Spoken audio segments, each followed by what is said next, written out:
What a wonderful day. So we have this really old theater. I'm going to talk a little bit before we really start talking about the economics, just because people don't really like the dead air space that's at the beginning of these live streams as I'm waiting for people to come on. Since I really don't schedule the live streams, I just kind of just whenever I want to just kind of pop on here and just start talking. So like I don't really have like a big audience coming on to watch the live streams right away. So thought I'd just talk a little bit about some of the things that are going on in Astoria. For actually not a lot of things, it's just for me personally. We have an old theater here in Astoria called the Columbia, and it's pretty cool. They have like, they serve, well, they used to serve beer. I'm not sure if they still do, but they, serve beer and pizza and stuff. But they show old movies. That's the whole point of it, is they show these older movies. And tonight they're doing The Breakfast Club. So I am looking forward to go and watching The Breakfast Club. And man, it has been a long time since I've seen that movie. So I'm quite excited about going and checking that out. Wow, 60 of you guys already. Be sure and hit the like button. Never do I ask for you guys to like the videos. I figure if you like it, you'll like it. If you don't, you won't. But when it comes to these live streams, if you click on the like button, it really helps to spread the algorithm around. So I really appreciate that. I left links down in the description for you guys, like always, to a few articles. Everybody seems to be talking about the recession and whether or not we are going to be heading into a recession. And it's quite apparent that the Ukrainian-Russian, possible conflicts coming is really changing the market's perception out there. And what a lot of people will end up doing is going into risk off. They do not want to be in a position in which that there's going to be like turmoil or something out in the world. They usually want to get into something like cash, because cash is king. Cash is what you need when the market is in a downturn. Cash is what you need when you want to make a purchase of something that is on sale. And when you go into a recession, everything is on sale. So you need cash on hand when that happens. However, if you do not plan on using your cash, you just need to find a place to put it. The U.S. Treasuries is the safe haven asset to go to. So if there is like armed conflict or war or any kind of like major issues that take place that cause people to be in a risky or wanting to be in less risky, not taking on risk, they move towards the U.S. Treasuries and get out of all the stuff like corporate debt and all those things. I have to think about like some of the things that people are now talking about as far as mortgage rates rising. They're talking about like a lot of issues coming from when the Federal Reserve goes to raise their rates. And right now they are really trying to front load the interest rate rising. They are really trying to get the markets in a position that they will like for sure know that the Federal Reserve is going to be raising those rates. So by the time they actually do it, the impact that they will have on the markets when they actually do raise rates will be very minimal, because the Federal Reserve and the raising of rates really doesn't have an impact on the real economy for many months down the road, 6 months to a year. But the market's perception of what happens, what they do, that happens immediately. So the Federal Reserve is really trying to get the market like front loaded. They are trying to get them in that position to know that the Federal Reserve is definitely going to raise rates. Now, whether they do it or not, to what level, that's a whole other story. Now, I honestly think that they're probably not going to be able to raise rates much beyond 1.5% to 2% at the Fed funds level. That's ultimately where neutral is. So anything beyond that would be constricting the economy, and anything under that is like stimulating the economy. So 1.5% to 2% on the Fed funds level is probably where they're going to end up being. They could go over it a little ways just to try and get some more of that ammo back as much as they can. If the inflation expectation continues to run up as they're raising interest rates, that's probably going to make them ecstatic. They'd probably love that. They would be able to raise their rates even more if people are still in the position of thinking that there is going to be higher inflation expectation coming into the future. However, come March, I have a feeling that all the trucking issues, all the mandate issues, all that stuff is probably going to fade away. and we are going to see a lot more distribution coming through the economy, and the shelves that are empty are going to start filling up again. The people who are worried about the inflation coming, that inflation expectation that's running hot, are going to get people to stop buying 4 or 5 of something because they think that the prices are going to move up, and they're going to go back to purchasing one. That panic buying, that's going to come to an end. That, like, because people are like, where is all this consumer coming from? Why is all this consumerism happening? It's because people are scared. It's because they're like, oh man, I got to hoard up on all this stuff. For one, it's not going to be available, and for two, it's going to be twice as much if I wait. So that's really where a lot of people are now. All right, quite a few of you commenting here. Right on. Let's see here. Let's go down. What sort of assets will be low when the market crashes? Is everything a good buy? Well, I would imagine that anything you have to take out debt for to purchase is going to start going down in price. But it also depends on the availability of it. So like when when mortgage rates rise, typically asset prices come down. If you have interest rates rising dramatically, it's not going to just be for the consumers that I would be the biggest concern for. It's going to be the corporate debt, because the corporate debt is really where like the great financial crisis hit, like the mortgage market. I think something like that could land in the corporate debt market as well. Now we've talked about this, like a lot of the corporations have pretty much been funded, like they've been bailed out already. During the pandemic, with the special purpose vehicles the Federal Reserve had set up with the Treasury, that was a credible threat that got a lot of people to buy into the corporate debt. And when they did that, a lot of these corporations were pretty much able to sell that debt and end up sitting on a pile of cash. So if they do run into a recession, it's not like they already need to be bailed out. They essentially have been bailed out, and now they're ready to conduct business on a pile of cash instead of trying to sell bonds into the future. So, all right, what else we got here, man? A lot of you. What about the YouTubers saying we printed too much money? Where did it all go then? Okay, you know what? Actually, George Gammon did a great video on that this morning, and I want to go back and check it out. I was kind of watching it on my way into work, or not way into work, just on my way into town today. I was watching him kind of talk, and I want to go back and watch the video, but he did one this morning talking about that very thing, that people are saying that we printed too much money, and we should go back and watch George's video and see what he had to say about it, because I believe he was talking about deflation. Why do corporations have debt but keep buying their own stock and keep cash? Yeah, pretty interesting. So you think about this. What happened with Evergrande when they started to default, like they couldn't pay their stuff? What ended up happening? Yeah. How did they get away with, how did they end up like dealing with it? They started selling their assets. Part of their assets is stocks. So think about this for just a second. It's like, we talked about this in the past. It's a daisy chain of financial engineering that takes place here, because it really kind of comes down all the way to like pension funds. Because if you think about a lot of these retirement plans, they are underfunded. Like they do not have enough to pay out. And they have gone out on ever riskier investments. They have reached out there into the corporate debt market, and now they can't exactly go and buy, like, it has to be investment grade.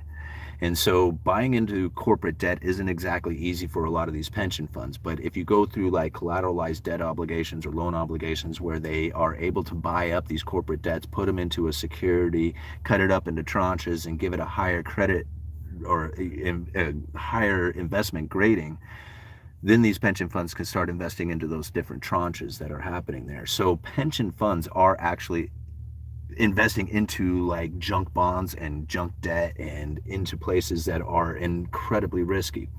When these corporations are able to fund that way and they go and buy their own stock, it causes their stock prices to go up. So next thing you know, they're sitting on a higher stock price. Their debt level, as far as the interest rates, are very low because ever more increasing people trying to get into that debt drive up the drive up the prices and drive down the yields.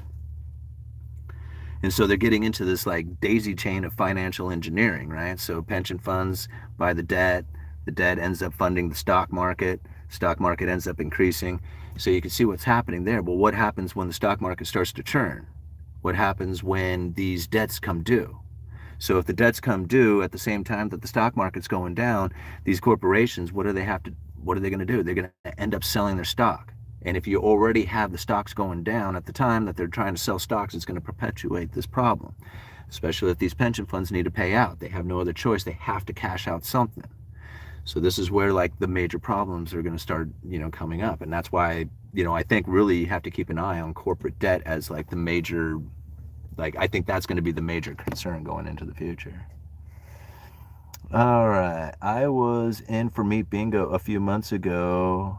Keep on keeping on. Cheers. Well, thank you so much. Fuse can. We go in the commodities boom. Yeah, maybe. I mean, it seems like lumber is going to be, at least for the next couple of years, is going to be incredibly volatile. I couldn't tell you where the equilibrium is going to end up at, but it seems as the transfer. I mean, I just did a video on this just a few minutes ago. I was supposed to do an interview, but we ended up postponing the interview, so that figured I'd just do the live stream instead of the interview. But I was talking about lumber just a few minutes ago and posted that video. But it really seems that the British Columbia area is going to be hit harder again with their lumber production, which is going to cause the prices to, I would only assume, to be quite elevated. Now, there is a reestablishment of these mills in this production distribution coming from like the southern part of the United States, but that's going to take a while to establish and have flowing, like, in an efficient manner. So it's going to be a volatile lumber market. I think crypto is going into a short-term bear market and then going to boom. I think that cryptos and anything else that even remotely smells of risk is going to be a terrible thing to hold on to. Now, I'm not telling you financial advice or anything else like that, but when you come into like a risky situation, there's really just a handful of places that people really want to be. Cash, gold, US treasuries, anything that's very close to cash, anything that's really like very easily liquidated. Cryptos are too volatile. I mean, don't get me wrong. I'm a crypto buyer. I hold cryptos. I'm a crypto fan. But to try and protect yourself through volatile situations, I don't feel that crypto is going to protect you. Could it make you fabulously rich? Yeah, you bet it could. But, the chances of it, going down from here, I think, are probably higher if people are looking to get out of the risk. And a lot of people argue with that. They'll say that, crypto is like the least risky place you could be. But yeah, it is, everybody has an opinion on it. So. Apparently including as funds for CBDC report. Well, you guys are talking a lot about cryptos here. Let's see. Crypto has been on sale at least 3 months. I was getting BTC at 39,000. I would say no way to the commodities. Way too much unknowns at this point. Yeah, I agree with that. Like, I think that if you see oil prices really start to move up, like start dramatically moving up, that's going to cause a lot of input costs going into manufacturing. It's going to cause the prices of those things to go up. People are going to start driving less. People are going to stop spending as much. And that's going to cause an economic slowdown. So really, I feel like oil prices moving up into higher levels, like a lot of people are predicting, I think is actually going to have like a longer term effect of slowing the economy down. Do you think that corporations did stock buybacks as a way to have assets to sell in the future to fund their operations? Certainly wouldn't surprise me, because that's what's going to end up happening if they have to, pay back their creditors. I mean, what are they going to do? They have to sell their assets. If they're not profitable, then they start selling shares of stocks.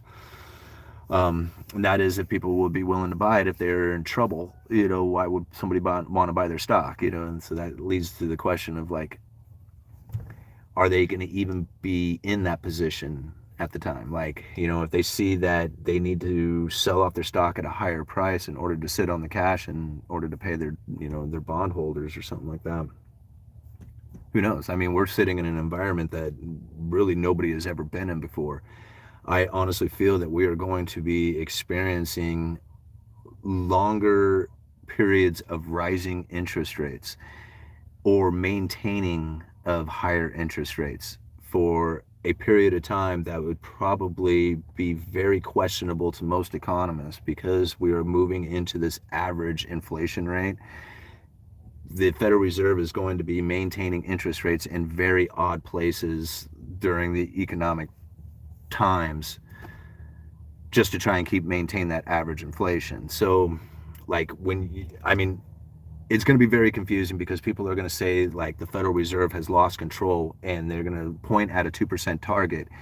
The Fed doesn't look at a 2% target. They don't care about a 2% target. They are going for a 2% average, and we don't even know how that average is even figured. So really, it's completely arbitrary to the Federal Reserve. Anyway, let's move on. What another question? Holy moly, 451 of you guys. You guys are awesome. Right on. Is it good to buy Bitcoin through PayPal?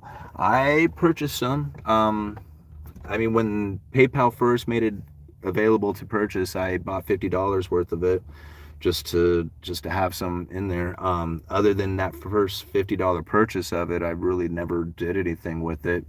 So I guess you can trust it as much as you can trust PayPal. Now, I'm not sure if PayPal has set it up now that you can actually send Bitcoin to or from the account, or if it's just a position holding that you do through PayPal. I haven't researched that, but when I first purchased it, it was just a holding. Like, you couldn't send Bitcoin to or from PayPal, but you could, purchase it and hold the position, essentially. All right. Do you think PayPal is a good company to own long term?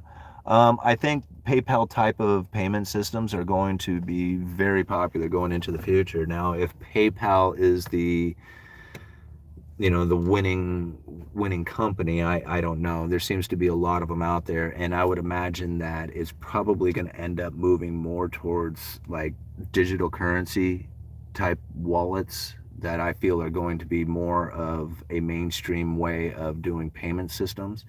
But that's like how far out in the future, who knows? Just kind of following what's going on over in China with their central bank digital currency. They tried pushing it during the Olympics, and it doesn't seem to be catching on as much as they would like it to, although people are using it. So let's see, what else we got here? So many people want to talk about cryptos. Okay, Bitcoin from PayPal is a derivative and can't be withdrawn. Yeah, I didn't think it could be. Like I purchased Bitcoin through Cash App, through Venmo, through PayPal, through Coinbase, Abra. I can't think of it. Who else? I think those are the ones I've used. The Fed will take advantage of the 3-day weekend to raise rates. Okay. If you had $2,000, what would you buy? Gold or crypto? You talking today? I would hold $2,000. I would not. I would actually hold on to $2,000 at this point, and look for some really good buying opportunities coming in, because I just really honestly feel that when you see things moving in such directions, like anytime you ever see or hear somebody say, "I cannot believe this," that's when you take the position. Like, somebody says, "I cannot believe how much I just sold my house for," right? That's like the time that you look around and you're like, okay, this is not where I buy, this is where you sell. Now, with that being said, I just recently bought a house, and to be honest with you, I'm not terribly comfortable with the purchase that I had made. I mean, it is what it is. I had to do something, because I needed to find a place to live. And yeah, I'm really nervous about it, because it was a very expensive place, and man, it's questionable out there. So with $2,000, I would hold on to that right now. If anything, I guess I would probably split it into, a couple of different purchases, maybe hold a third cash, third gold, third crypto. But don't take that as financial advice, because I wouldn't know, what to do with $2,000, and that's what I would do with it. All right, cool. Thank you so much for the super chat, guys. Let's see here. Tanker Crew Chief. Did you see the bank run situation in Canada? Take my money. No, but I did hear about it. I was going to go read a little bit more up on that. Let's see here. Miles?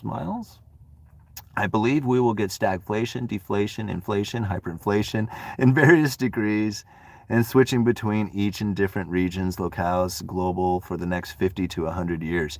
Yeah, it's going to be interesting to watch what happens with certain things because I would imagine a lot of the like anything that has to involve like innovation and techy kind of things, like all the computers, all the stuff like that is going to get very well advanced and very inexpensive. And all these automations that are going to come into the future are really going to start dropping the prices of a lot of stuff. This is what like Kathy Woods talks a lot about. And I could really see stuff like that happening. But then you look at things like lumber and you see like the disruption of like the supply chain coming out of the British Columbia area and that redistribution network trying to get built out in the southern part. That's going to keep lumber prices quite elevated for some time. And I couldn't tell you like again, I couldn't tell you how long that's going to take, but it's gonna be some time before that really starts to find an equilibrium for it. But there is a glut of trees down in the southern area, and so at some point you are going to see prices come down, and that will start affecting the housing market again. I mean, like right now, what are they saying? It's like an additional $19,000 to build a house or something just from the lumber prices. Who knows about like when you think about all the labor and other like material and the logistical nightmares and just yeah, who knows the permitting. All right, let's move on here.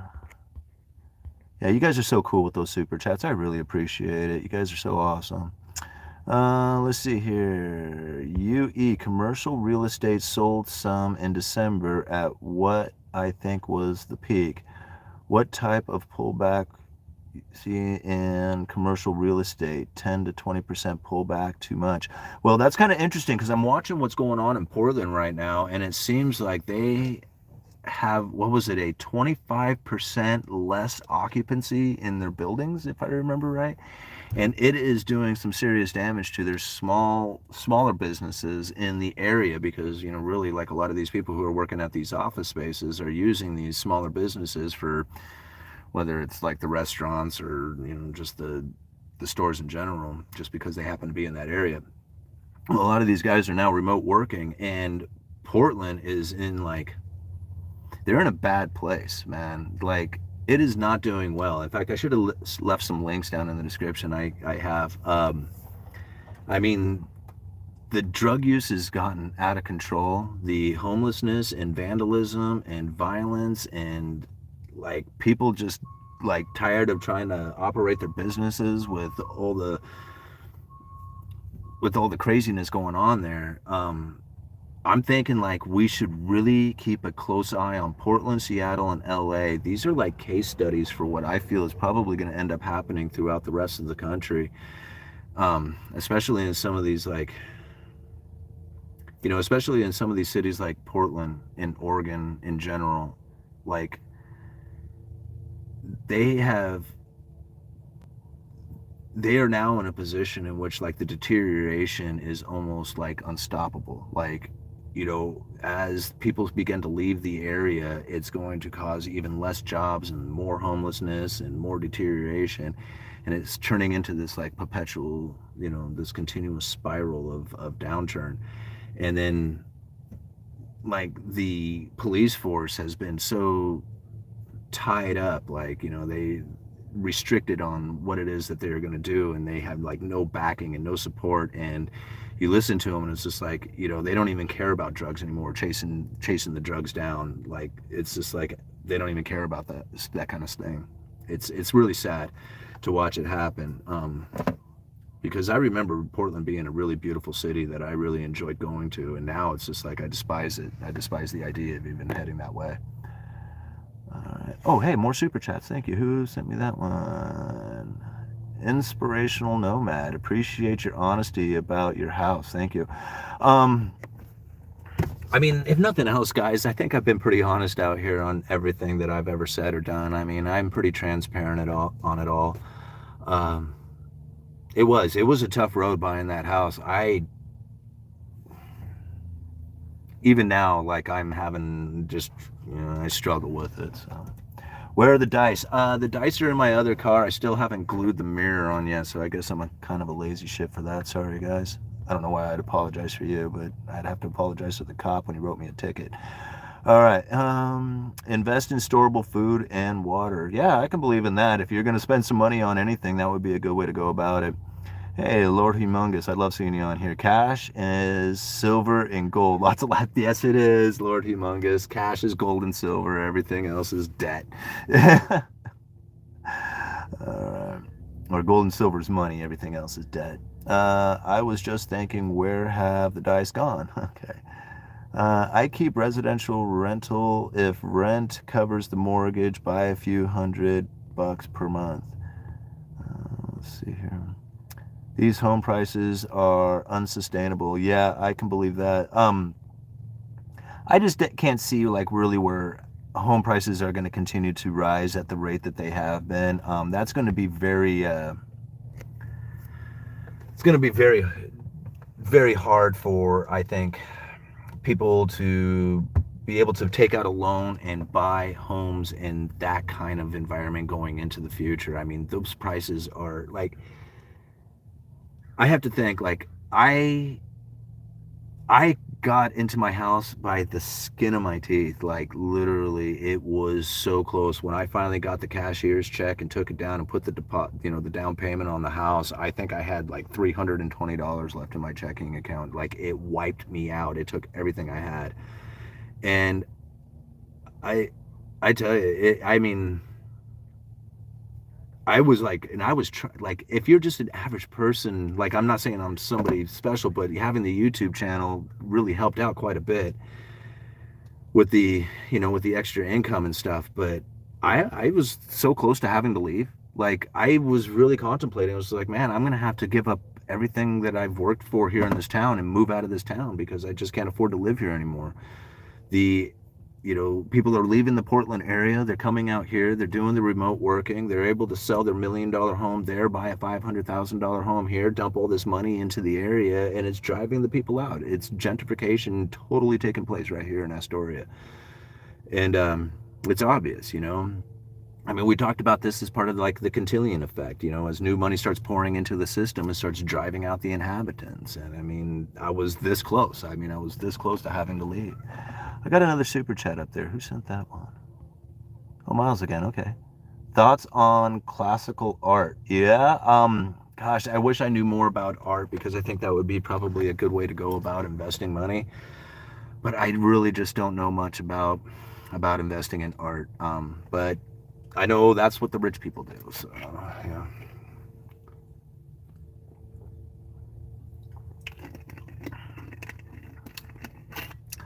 All right. For every 1% rise in mortgage rates, prices of real estate goes up 10%. So we're probably peaking, but due to the inventory available, it's probably still room there to go up. Insane, but reality. Yeah. I have to think about like, some of the things that we saw going on up in Canada with some of the home prices up there, the limited availability, what they're willing to lend to people for. It's just no wonder, right? No wonder why the prices are as high as they are. Miles, unprecedented opportunity, probably going to be the most extraordinary times in the history of human race, 6,000 years. Investing cows, one cow equals one cash flow of rental apartment. Interesting. Very interesting comment. Okay. Let's see here. I bought a house in Austin in 2019 for around $500,000. Zillow claims it's worth $1 million today. No way could I afford that now. Wow. That's incredible. Yeah, I don't know. Like, things like it just seems that things that can't go on forever won't. And, at some point all this stuff it's got to change, right? I mean, it cannot last forever. I mean, I guess it could. I mean, could they keep like, maybe they can keep like, keep the supply chain broken forever. Maybe they can keep the restrictions, maybe that's a way that they can actually control inflation, is by how much restrictions they put on the distribution network. Since they already got it like kind of choked off, they can govern it, and then, anytime they need to raise inflation, they just start choking off the supply chain, since they already have it in that kind of position already. I don't know. All right, 10% cash is what I have now. Yeah, I don't know. I think I'm mostly in cryptos right now. I think that's probably my biggest position. I'm trying to build up my cash position again, but it's only been a couple of months, so it's going to take me a little while. Let's see. That's what's spent on my house, to 60,000 back in 2014. There's no supply chain. Lots of laughs. Corporate gangsters. Yeah, Lord Humongous. He always has the best comments. I have 150,000 sitting in cash and too afraid in this everything bubble. Get out of the crapto, right? Lord Humongous loves the metals. Only keep enough cash in the bank to pay your bills. Cash, gold, silver, in that order. Yeah, what about cryptos? A few cryptos in there too. I'm about 30% cash. I try to keep at least a year's salary in cash. That's probably a really good idea. They say to keep like what? 6 months, 3 to 6 months or something like that. But I think a year's worth of cash is probably an excellent idea. I mean, you can, if you get hurt or, something else where you're out of work for a year, having that kind of cash built up, that's in my opinion, that's very smart. A lot of people might argue that, saying that money could be going to work and be, and can really produce a lot of income for you, or like, just investment return by not having it in cash but putting it in investment. I honestly think that having cash on hand, at least in that kind of position, is not a bad idea. Although you could probably make a hell of a lot of money if you were to put it in towards an investment. All-nighter. I'm eyeballs deep in work. Yeah, you're probably standing in a pile of fish, are you? All right. Let's see here. Miosone, thank you for the $10 super chat. I work a night job with a couple of guys who farm during the day. They fear another farmland crisis. What is that? Criteria crisis? The 80s. I can hardly see my screen. The 80s, with the rising interest rates, many farmers are very leveraged. Yeah, I'm a little concerned about the food distribution. That's one of the things that I said quite a while ago, was that, if you're going to do anything, you need to secure some food. Like, one of the things that I found is probably one of the best ideas as far as being able to preserve food, is to learn to can. Learn to can meats and vegetables and fruits. And you have to get a supply of lids and rings and jars in order to do that. Now, you can stock up on all the food you want. You can stock up on 10 years worth of food, but then you're stationary. You're stuck there with it. Being able to preserve food on the fly, like somebody all of a sudden just shows up with 100 pounds of something. Being able to process that and can it and store it away is probably one of the best skills that you could possibly have for saving your dinner table when it comes into a food crisis situation. Learn to can, learn to preserve. I mean, it's not that hard, and it doesn't take that much money to establish, a good canning supply. It really just takes a pressure cooker, lids and rings and jars, and to understand and know how to do the process. You can go back in some of the videos, probably, I think, what was it? Somewhere around August, I guess. Maybe a little bit before that. My wife and I, we did a canning video that I posted here on this channel, so you can go and check that out. And she kind of talks about, like, we went down to the store, bought chicken, cut it up, put it in the jars, canned it, did all that stuff. So. All right. Major price increase on anhydrous ammonia, going to cause food shortages hard this fall. Um, yeah, I mean, I would not hesitate on trying to figure out a way to preserve or get food. That one is probably because you can always eat it. I mean, even if even if you're just batshit, you can still at least consume all this food as long as you stored it and preserved it properly. Oh, right on, another super chat. Right on. Adam O'Brien, thank you so much for the $10. During the Great Depression era, the movie theater bonded due to escapism? Escape. What's that? Now we have a metaverse. Do you think this will boom the same way? Same thesis for sports gambling. Yeah, it seems the metaverse thing really seems to be taking off. I haven't talked a whole lot about it just simply because I'm trying to like really get a good understanding of what this metaverse is going to be like going into the future. But you know, I mean, I would imagine that there's probably somebody else who's going to be able to explain it a lot better than me. But for somebody who doesn't quite understand it, if you could imagine like just kind of virtually going through a mall and going into different stores and being able to shop those different stores for different items, like literally in a digital world, like hanging out. It's pretty neat to think like this is kind of a new way of shopping and you can buy real estate within the metaverse. I don't know. Anyway, I don't want to talk about it. I'll figure out more about it and do a real video about it. All right. Off the grid building sales have skyrocketed. Yeah, I can imagine that would be a big deal right now. I mean, people want to become less reliant on the system out there and become more self-reliant. That is that is going to be a growing trend in my opinion. I think that's going to continue. Wow, 624 of you guys. You're all awesome. 624. Please go and hit the like button. Let's get the algorithm out there and let's get even more of you guys watching. Anytime you hit that like button, it really starts kicking the algorithm up and YouTube starts spreading the video around. Be careful not to confuse moral high ground with long-term success. Huh, interesting. Put my house on the market today.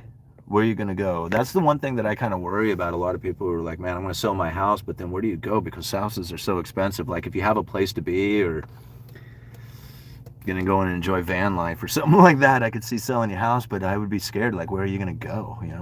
I'm trading puts on big tech as I'm watching. Yeah. I wish I knew more about trading. I tried doing some like day trading. I was terrible at it. I should probably try and get back into it. You're building a fan base in Ireland, Yui. Hey, right on. Well, thank you so much. I got a good friend who is from Ireland. His name is Tomas. I hope he's watching. He busted his leg up the other day, so he's sitting in a hospital bed. Hit the like. Yes, all-nighter. Thank you so much for reminding people. It really helps out. Are you concerned about the tensions between Ukraine and Russia? Yeah. No, only because I don't really pay attention that much to it. I hate to say it, but I really kind of stay out of political things. Like anything that has to do with like politics, I pretty much just shy away from it all. I really just try and pay attention to monetary policy. What is the Federal Reserve going to do about monetary policy? What the markets predict monetary policy is going to be like. However, the Ukrainian-Russian thing, when that starts to escalate, it's going to start forcing people into less risk. And that's the one thing that I would look at is that if this starts to increase, it could cause people to start moving into the U.S. Treasuries just for that safe haven position to be in, which I find kind of interesting at the same time that the Federal Reserve plans on unwinding their balance sheet, which means that they are not going to be a buyer of the U.S. Treasuries. But if you can kind of push this war idea, you might be able to get the world to kind of make up for the fact that the Federal Reserve isn't buying. You see what I'm kind of getting at, almost like a credible threat. I don't want to say that's what's going on because I really just don't know. But just from looking at it from a far off distance, that's kind of what I see is just like, here, let's just push this idea that there's going to be this war and get people into U.S. Treasuries at the same time the Fed is bailing out. All right. Did I get another super chat? Who sent that one? Oh, yeah, I did. Right on. Wow, where's that from? Nicholas, have a beer or two, friend. Cheers. Thank you so much. I really appreciate that. I'm not sure what that is, but it's 200 SCK. What's that from? Really appreciate it, guys. You guys are so awesome. I mean, 652 of you hanging out with me. That is, incredible. All right. Let's see here. Cash is trash. Digital is king now. No. I don't think so. I mean, digital is going to be moving into the position going into the future. I have very little doubt in my mind that digital is the way of the future. Cash is still king today, and it will be tomorrow. So, I don't know what you plan on or how far out your timeline is, but I think of the immediate and I think of like my kids' future. So I have crypto, I have gold, I have cash. Thank you, Chikamawan for the super sticker. Sweden, thank you. That's where the SEK is from. All right. Okay, here, escapism is, as in people are likely to escape from the potential nightmare reality that is taking shape through certain avenues, which looks like the metaverse. Sports gambling and weed could be avenues. Huh. Yeah, I'll study up more on the metaverse stuff and really come up with a good video for you guys at some point. The dollar is just a unit of debt. Yep. Couple of bucks as small token of appreciation. Really enjoyed your podcast over the last year. Well, thank you so much. I really appreciate you guys, all the support, everything you guys do for the Uneducated Economist. I mean, we're out here doing it. We're trying to figure things out, having the conversation, getting the ideas from one another, trying to figure out what it is that we need to do that's going to be best for our position, our family, our lives. Thank you for the super chat, MSW, $5 super chat. Gotta get back to work. Glad I got to catch you a bit at lunch. Well, thank you so much for hanging out for your lunch period with me. Metaverse is Zuckerberg, F him. Lord Humongous is on it today. All right. Do you think we will ever get real positive interest rates from the Federal Reserve?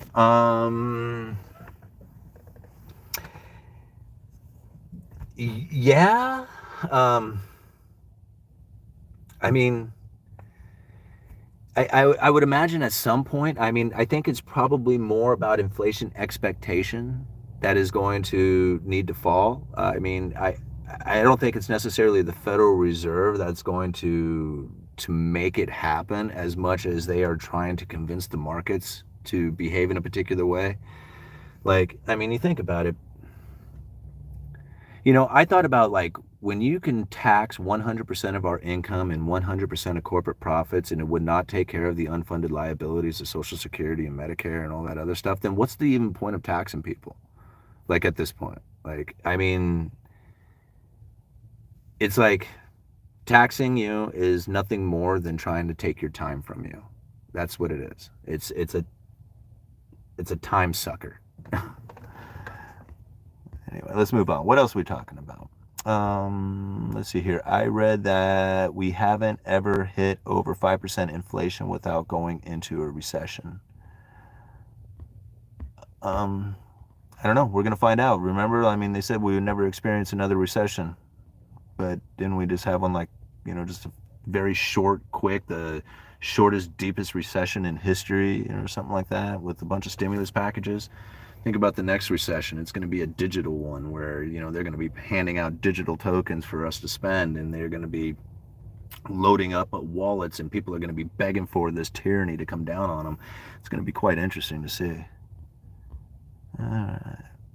Invest in you. Life is finite. That's right. I totally agree with that. I think there's probably no better investment that you can do other than, investing in yourself, learning, starting businesses, taking care of yourself health-wise. I mean, there's no better investment. I mean, somebody sent me an email a while back, and it said something to the effect of like, you need to take care of yourself. Have you ever seen a man who can't take care of himself take care of his family?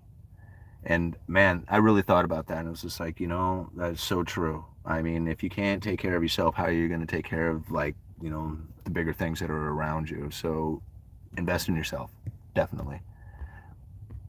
Tokens that can only be spent at the company store. Yeah, I could imagine that it would end up being in some kind of situation like that where you would be limited on, you'd have like a time constraint on your money. You would have a limited places that you could spend it.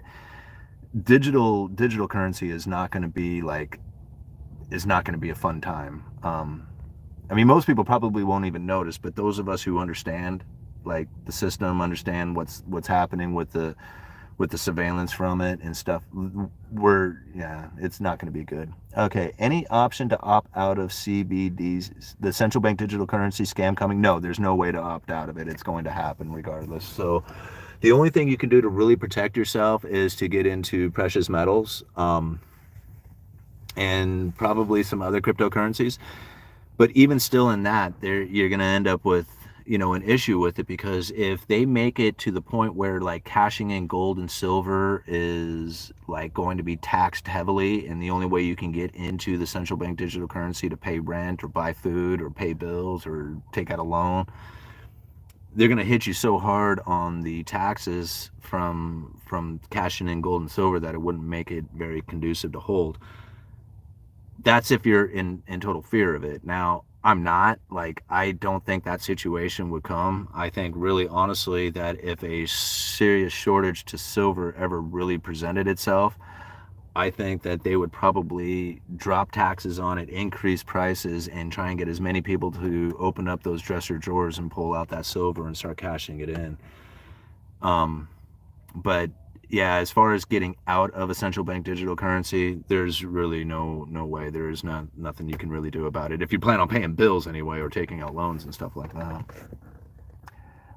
Do not get out of debt. Credit is king. Stop thinking like poor people. I wish UE would explain this to you all. Okay. I talked to somebody the other day and I said something about the principal payment on a house, and she laughed so hard at me, and she goes, only a fool would pay any principal on their property. I'm looking at her and I'm like, I'm wanting to be out of this. Like, I want to pay off my debt. Like, I don't want to be in this much debt. And she said, you need to figure this out, because I'm going to have 5 properties in the time it takes you to pay off that one. So I got to thinking about that a little bit. And, if you buy a piece of property, and this isn't financial advice by any means, but if you were to buy a piece of property, say and just pay an interest only on it, and you took the principal payment that would have gone to that, and you invest that into a 10% interest bearing account, and you do that, you would probably pay that house off in like 15 years than you would be if you were just to make the principal payment on the interest for 30 years. So that's like, there's a lot of good arguments to being in debt. Robert Kiyosaki is like, he's the king of this stuff. I'm not trying to tell you how to invest, and I'm not trying to tell you like what it is that you need to be positioned in or how you position yourself. But yeah, there's a lot of people who have made themselves fabulously rich by using debt to get there. And, to me, like, I was punished so bad for having a foreclosure that it took a very long time to recover from it. Bad credit does not leave you in a good position to try and live life. So I was very leery of credit, and I'm starting to think a little bit more like Phil there. Anyhow. Hey, thank you very much, Vicus, for the super sticker, $1.99. Thank you. Let's see. Getting into debt, just have a roof and some food for the family. Yeah, that's a bummer. Man, I can hardly see the screen. Big difference between asset-backed debt and consumer debt. Good debt and bad debt. That's right. I mean, remember my little boy did a great video on that explaining the difference between good debt and bad debt. Cash flow asset-backed debt is king. All right. People in debt have a fantastic way of rationalizing their poor decisions, so much so that they will try to convince other YouTube comments to get into debt also. Yeah, don't take financial advice from this channel, period, end of story. I mean, I've said that from day one, not to take financial advice from this channel. Like, you know, we're just here to learn, try to figure out things, use it in conjunction with the information and things that you are finding out there in the world, and come up with the best way that you need to live life. Do you see the Hex guys at the Rebel Capitalist event? I didn't speak to them. Getting from Pagoda, Colombia, amazing content. Thank you. Oh, greetings. Thank you so much from Colombia. You guys are awesome. The borrower is slave to the lender. The monetary system is debt. You are never out of debt as long as it exists. Yeah. Keep out of debt leaves you choices for your time. The only commodity you can make no more of. Hi from the UK. That's right. That is something that you will never get back, no matter how hard you try. Is you can never get your time back. It is by far the most valuable thing in the entire world. And I tell you, when I started figuring out that time is the most valuable thing that you could ever possibly have, TV became the enemy. I do not watch like mindless TV stuff. I will not do it. When I will like take the time to sit down and like watch a movie with my family, like, but I will make the time to make that happen. Otherwise, I don't just turn on the TV and sit down just to be like zoned out on the TV. Will not happen. I will zone out on news articles or something like that, because I feel that as long as I'm doing some sort of research, that to me that is like, that's working towards doing something as far as earning an income, because then I come out here and I talk. So, all right, $2 from Adam O'Brien. Thank you. Social credit score, debt forgiveness coming with central bank digital currency. Yeah, I could really see a social credit score kind of thing happening where, like, you know, if you like, we're getting a good job, getting the apartment, living in a particular area, getting the cars, all that stuff is going to come down to whether or not you're a decent human that functions in society the way they are anticipating you doing it. And if they don't like the way you're conducting yourself, then they can control you through that central bank digital currency. I could see where social credit scores are coming. Like, I could just see that being a very, maybe not so much like right in your face kind of thing, but something that may be tracking you, like almost like a criminal record would. All right, let's see here. Exercise your right to subordination to gain all the rights of a creditor. Yeah, you know, there's a lot of talk out there as far as being like a sovereign person and like do the accepted for value kind of thing, where you can just use your signature as a form of payment and just have the IRS discharge that debt. I don't know if that's like something that, you know, you would really want to research to actually attempt to do. I've heard of a lot of people ended up going to jail because of this attempt. So I'm not really one who's going to go that route with things, but from what I understand, some people have said that they were able to discharge a lot of money, a lot of debt, just by using their signature.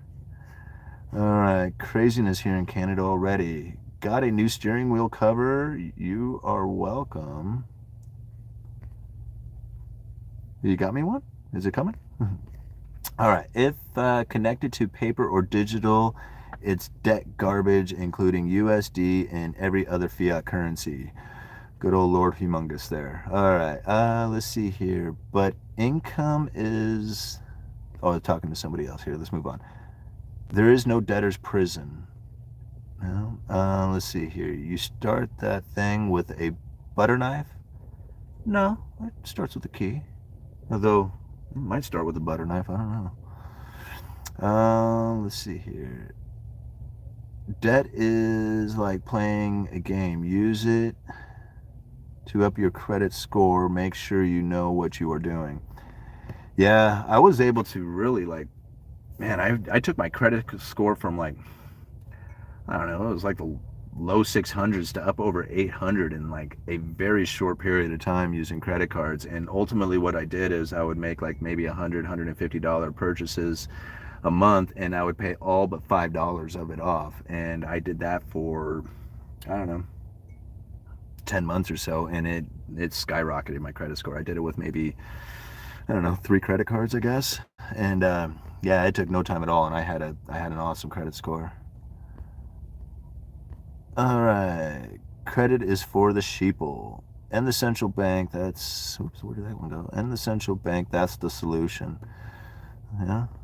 Unless you own a business, debt is slavery. Yeah. Let's see here. Gold and silver, God is with us. Crypto smoke, you're the best. Thanks. And the Federal Reserve. Cash is not king. Cash loses value every second of every day. Precious metals and crypto are king. Okay. So I had purchased silver in 2011 all the way up to 35, up to actually much higher than that, but I'd say a good chunk of it was around $35 an ounce. I sold off quite a bit of it at around $18 an ounce so that I could get a car. So I got a truck with it, a Tahoe.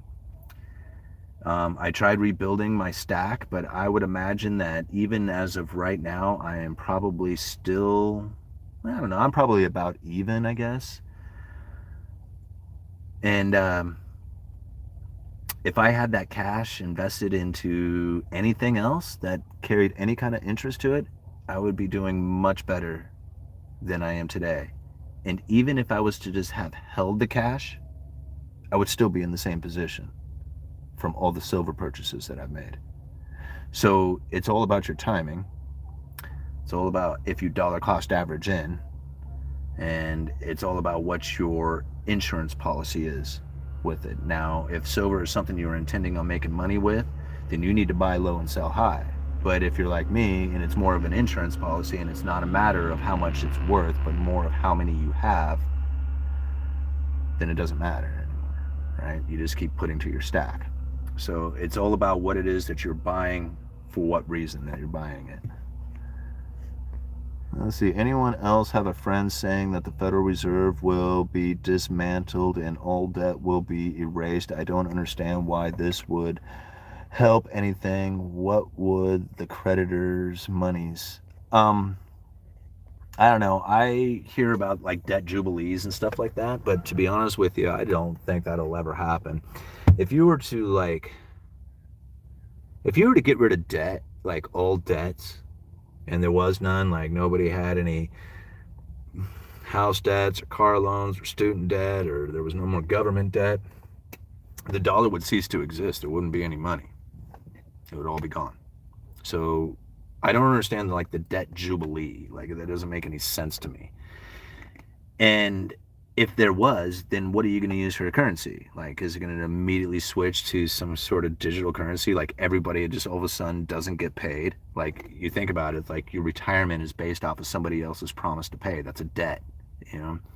I mean, a lot of these pension funds, they are invested in like, corporations' debt. It's a promise to pay. So if there was a debt jubilee, like everything disappears. Like the only thing you would have is the coins in your pocket, the gold in your, the gold in your hand, the cryptos that you may own. And I don't see that happening like in a single day. Like that couldn't possibly happen even over the course of time, like trying to get out of one into another. Well, good money chases out bad, and eventually what you'll have is everybody hoarding on to the real money and everybody else trying to spend the bad money. Anyway, hey, another super chat. Right on. Who sent that one? $20 from Blaine Smith. No question, just grateful for the knowledge and information. Love your boots on the ground content. Well, I really appreciate that. Thank you so much. You guys are way cool with these super chats. Makes coming out here and hanging out for an hour with you guys a whole lot of fun. You know what I mean? All right. Let's see. Even if rates go up, the commercial banks still may not increase savings rates at all. Yeah, I could believe that. Really, it's going to come down to like how much willingness people are going to be to lend their money out there. How much risk are they willing to take? Like when interest rates begin to rise, people get very nervous and they don't want to spend their money. They don't, they want to hold on to cash. They're worried about asset prices. So getting people to lend money out during that time is it's harder. So it slows the economic activity way down. Who knows what happens from it? But yeah, anyway. Debt is control, and they are never going to give that up power over you. Yeah, I can agree with that. Like, that's what a lot of people say. I need to open this door up. That's what a lot of people say. Like, the Fed is going to be obsolete. They're going away. There is no, the U.S. dollar is going to crash or whatever. This is a private banking institution. Like, these guys are not working for the government. They're not working for a vote. I have serious doubt in my mind that they would make decisions that would ultimately come to their demise. Like, I think that they would put out the idea that they would be in that kind of thing, like, oh man, we lost control. Inflation running hot, running real hot. But ultimately, they know what it is that they are doing, and they are doing it on purpose. And I'm not trying to say that they are going to be successful at what it is they do, because there's been plenty of examples of central banks around throughout history failing. There's no reason to think that the Federal Reserve couldn't.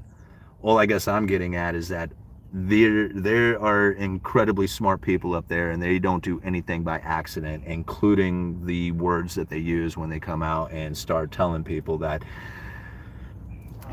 inflation is running extra hot and we may be losing control or whatever. That is putting a perception out there for people to hear. And I can hardly see the screen on my phone. 640 of you guys still hanging out. That is so cool. Have been through several recessions now. The only thing that I have learned is to keep buying with DCA, dollar cost averaging. I remember saying the S&P was overvalued at 3,000, and now look at it. Yeah, that's so true. I mean, if you just keep buying, especially if you're like younger, I wouldn't even question it. I would just like $50 a week or a month or whatever you can get into an investment like that when you are young is going to be so awesome when you are older. You are laying the foundations for a good life if you can start investing when you are younger. That's what I try to encourage into my kids, is that, there's nothing better for investment, especially when it comes to compounding interest, than to be young. Like, 45 years old, you just don't have the time. But when you're only 4 or 5 years old, holy moly, just a little bit of money in a compounding interest account will just do wonders for them by the time they're adults. I so wish that my parents had done something like that for me. But unfortunately, it didn't happen. I didn't figure any of this stuff out until I was much, much older in life. All right. Will we ever get a recession? It's been 12 years of going up now. Well, there was, a dip there that you had a buying opportunity right as the pandemic was kicking in. So it's just like, the shortest, deepest recession in history. It's like it was like non-existent. It didn't even like really occur. What happened was it's just a major papering over of essentially what was a crash of the system. That turmoil, that problem will come back to, it's going to come back up again. I mean, there's no way to deny that. How they handle that is going to be anybody's guess. And like I said, I think that's where like the digital currency aspect is going to come in, because the helicopter money of like trying to distribute checks or debit cards or this cumbersome way that they stimulated the economy is going to be moved into a digital form where it can be instantaneous. And yeah, it's going to be a strange world. I mean, it's hard to imagine what it is that it's going to be like, especially considering that most people like just won't even notice. Like they'll be like, I don't, 20 years from now, they'll be like, I don't notice anything different. It's just they use a debit card, whatever. I wish I would have started investing when I was younger. Keep the money out of the banks, though. Yeah, yeah, me too. I just, I look back on a lot of things I wish I would have done, but it's a matter of getting started like right now, right? Today. Like if you do not have an investment, start up a Cash App account and go and find an investment. You can start with $10. It's like you don't even have to have that much money to invest nowadays. All right, I bet you a lot of people wishing they had some of that barbarous relic now. Yeah, I bet you they do too. Like I'd imagine that people who are very nervous about like that envelope in the mail, like if you do not have it in your hand, then you are anticipating somebody else being able to provide it to you. And that's a scary position to be in. Like, all of a sudden like you can't get, like, there's no door to knock on, there's no phone call. Like, what do you do? How do you get your money? That is something that I think people should be very concerned about. Now, you can have some of that, but then you should also have the gold. You should also have the cryptos. That's where, like, being diversified is really coming into it, because you want to be out of that third party. That third party claim is going to bite people in the ass at some point, especially like those who are reliant on those pension funds. Some people are going to be fine. Like they don't have anything to worry about when it comes to their pension. They're totally going to get it. Other people are going to be in a very tough position. They're not going to get what they are anticipating they're going to get. And if they are not prepared for that, that could be some very tough times. Very tough times. All right. Thank you so much for all the likes. Up to 500 likes on this video. You guys are killing it. I love it. I can hardly read the screen now, though. Well, let's see here. I don't like these streams. Seems like you just do it for the money. I mean, I don't know. Don't send me the money. I don't know. I do the YouTube because I want to learn, because I enjoy it. I have, to me, it's my hobby. I don't really do much else except for study like economics and this, and occasionally mess around in my house. Do I do it for money? Yeah. I got the ad revenue going. I appreciate all the super chats, but I would probably be out here even if the money wasn't rolling in with super chats. I would probably be out here doing this on some other platform if it wasn't for YouTube. I started this because I wanted to learn, and that's what I'm doing. Like that's what I do. Hey, thank you very much for the super chat. I really appreciate it. Banks have started or have stated that they are heavy in cash. They are not interested in increasing interest rates to increase the cash reserves. Yeah, right? So that's what I'm saying. Like everybody seems to be sitting in cash. Like they are not, I don't know. It seems to me like, the cash positions are definitely growing amongst the elites, against the banks, the corporations. It just leads me to believe that, you need to be in a cash position. The only people who are really saying cash is trash are the people who are like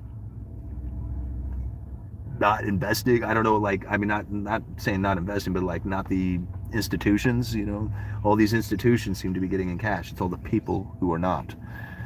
All right. Can't go wrong with some gold and silver. The public employee pension here in California is disaster waiting to explode. Yeah, it's happening. It's happening here. Let's see. Sorry I'm late. No worries, as long as you're here. I appreciate every minute of time, UE. Well, thank you very much, guys. I appreciate you hanging out with me, and every minute of it, I appreciate too. This is what we do, right? Okay. Cash position will be king in the next 2 years. Mainstream media wants you to believe that cash will be hyperinflated away, so you will spend now and won't have it to capitalize on the upcoming crash in asset prices. That I can very well believe, because it really seems that the mainstream media is pushing that kind of narrative. At the same time, the institutions are doing quite opposite. UE, should I drop Facebook stock? I don't know, man. I don't really give financial advice. I couldn't tell you if Facebook is a good is a good position to be in or not. I personally, my investments like are pretty generic. Like I have total stock market ETF, the Vanguard total stock market ETF. I have the Russell 1000 growth stock ETF, another Vanguard. And then I own Altria, the ticker symbol MO. That's Anheuser-Busch and Marlboro cigarettes, right? I'm not into drinking or smoking, but I know a little bit about addiction. So, I figured that's kind of like a sin stock, and I don't think that's going to be going anywhere. It also pays a really high dividend. So, that's why I got into Altria. Anyway, those are the kind of like the three positions that I am in, and I don't really put a whole lot of money towards them. Like I'll do $50 a week uh, towards the stock market, and $50 a week towards crypto. I haven't done any purchases for the last 3 months because I'm trying to build up my cash position after buying the house. I really don't have any money left, so I'm trying to build up that cash position. But once I do, and that'll probably take me another 6 months or so. After I do that, hopefully, the markets will have not completely stumbled by that time, and I would have not been able to get in. Hopefully, I will be in a much better position that I can start buying into some of these undervalued stocks if we're in the recession or if it's coming. But as far as what you should hold on to and what positions you should hold, I can't tell you, man. I really don't know. All right. F what you average cost on Bitcoin. Okay. How does government benefit from inflation? Well, I don't know. Prices go up, taxes go up. Government benefits from that. They actually benefit from the idea that if inflation goes up, then their debts go down. So I guess kind of the idea that if you take out a $400,000 loan, 20 years down the road, earning $400,000 may not be that hard. So I guess that's kind of the idea that you're inflating your debt away. But again, that's just kind of kicking the can down the road and only creating more problems for later. Uneducated Economist couldn't buy a sander polisher yesterday. They had Makita, but no cheapies. They have 3,000 on back orders since last June. Brisbane, big city. I own one coin at 36,559. Let's see here. I can hardly read the screen. Do you think the average investor should be holding in dollar cost averaging? That's what I do. Like I dollar cost average. I hardly ever take like a major position in anything, only because every time I ever have, it seems to regret it. Like, I take a major position in something and the price of it will drop like 20%. I'm like, I should have just bought $100 worth and then another $100 worth and then another $100 worth and just average in.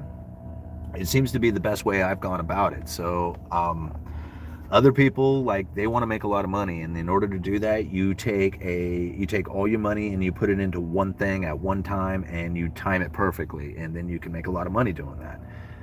I suck at that. I've never been able to like make a lot of money trading, like, ever.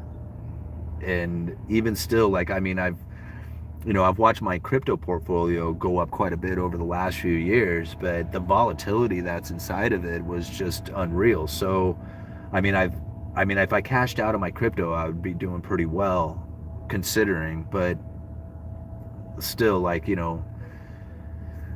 don't know. It's too scary out there to try and figure out what it is for investment advice.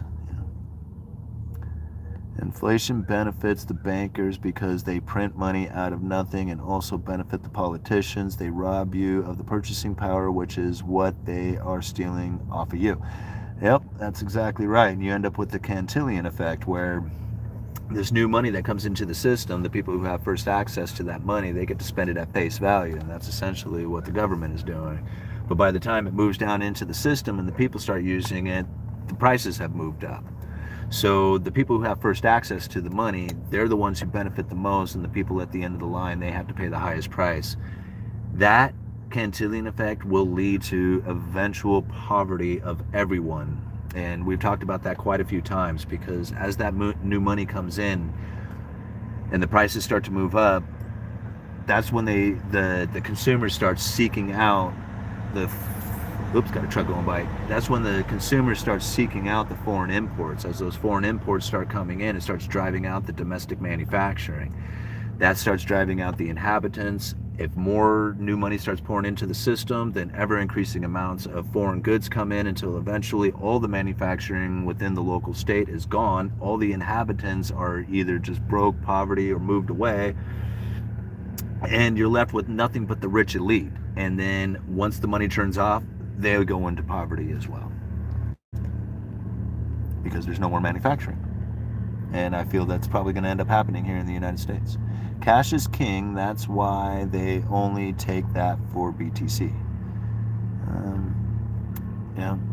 If you have people whose only job is to beat the market, and they rarely do it. Buy only indexes, funds like VTI, and just buy without stopping. Set it and forget it. Yeah, that's kind of what I do. That's what I do. Why try to find the needle in the haystack when you can just buy the haystack? Huh. What about managed mutual funds? Yeah, again, it's going to be up to you to decide whether or not that's the place for you to put your money. To be honest with you, I like to be a little bit more, at least the way I feel, be more in control of it, instead of giving it up to a financial advisor, which I probably should do. Would probably be a much smarter way of going about it. But I just feel that having more control over my money myself is probably the better way to go. I think you'll probably be safer that way. You're going to be more vigilant about it.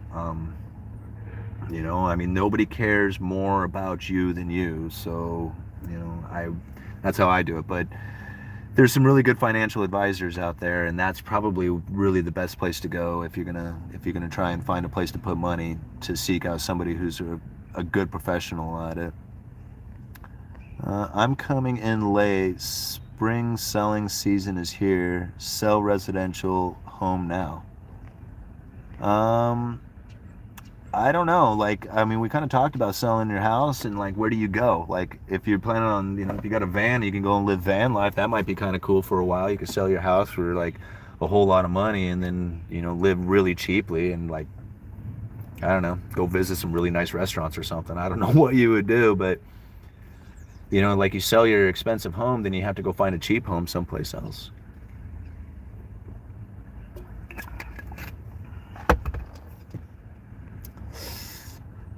All right, did you get a chance to check out Nomad Capitalist? I haven't. I'm sorry, guys. I am terrible about watching videos nowadays.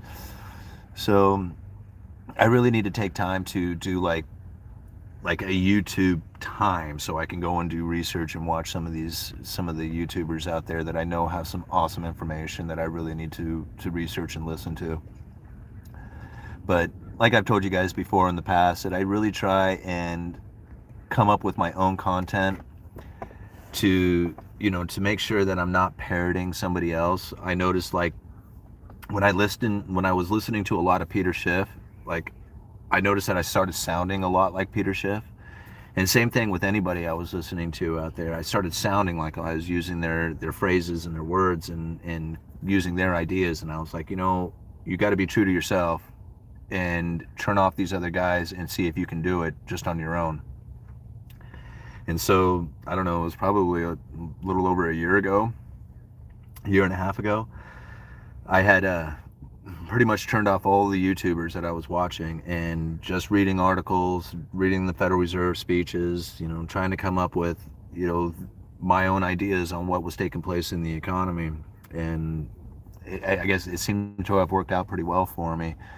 I was a little nervous about it. I was thinking, man, nobody's going to be listening to me if I'm if I'm not sounding like the rest of the mainstream out there, people are going to think I'm nuts. And well, I mean, I guess they think I'm nuts anyway. But you know, at least you guys are hanging out with me. That's what I was worried about. So we did it here. Let's see. Hey man, what do you? Thank you, Steven. Let's see here.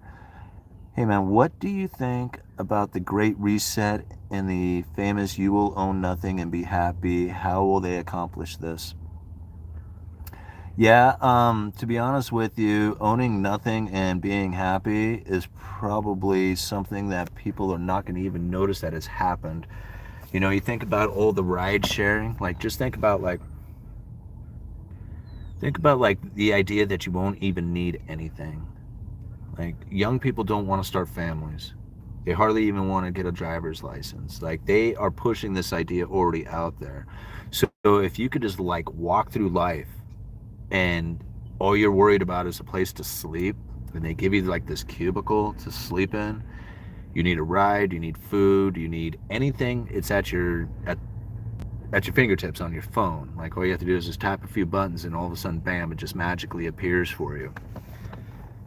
That's what the Great Reset's going to be like. Now that's the way like the majority of people I feel are going to be living. Like they won't even notice that there was a Great Reset. They didn't have anything to begin with, and they don't really want anything anyway.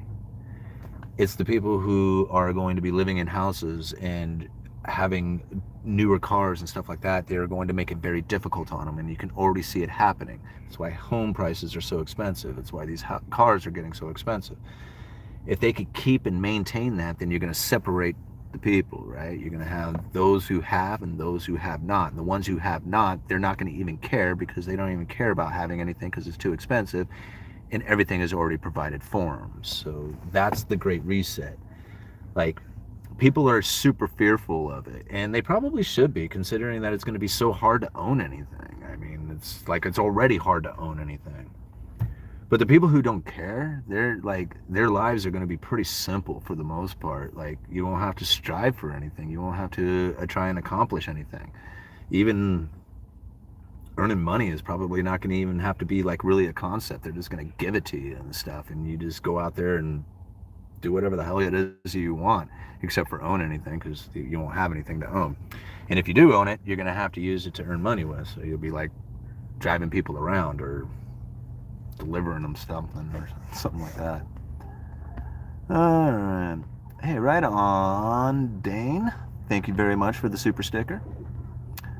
Let's see here. That's my point about BlackRock. They can afford it.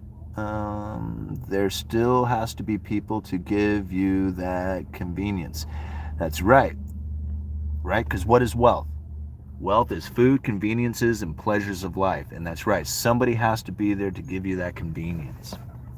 And that's really where the idea that, you know, wealth cannot be like just magically produced. Like, can the Federal Reserve make everybody wealthy? Is that even possible? Can they provide everybody with food, conveniences, and pleasures of life? Fact of the matter is that wealth doesn't come from money, so the Federal Reserve couldn't possibly provide you with any wealth, right? It comes from effort, food, conveniences, and pleasures of life, however you get that. You don't have to be rich in order to be wealthy. It's the all-new slave.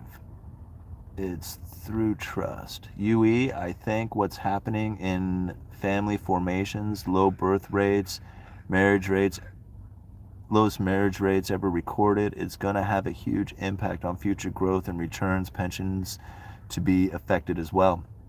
Yeah, when you have more people drawing from the system than participating into the system.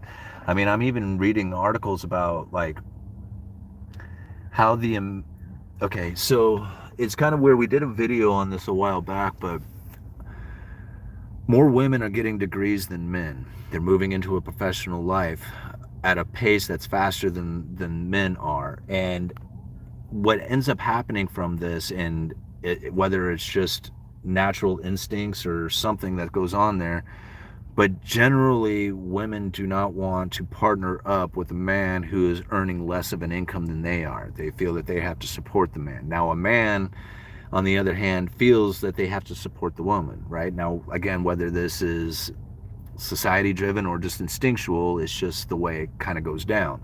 Well, if women start outpacing men as far as getting the degrees and moving into those professional positions, they're not going to take on as many men partners, may not start as many families, and that's going to contribute to the depopulation of society.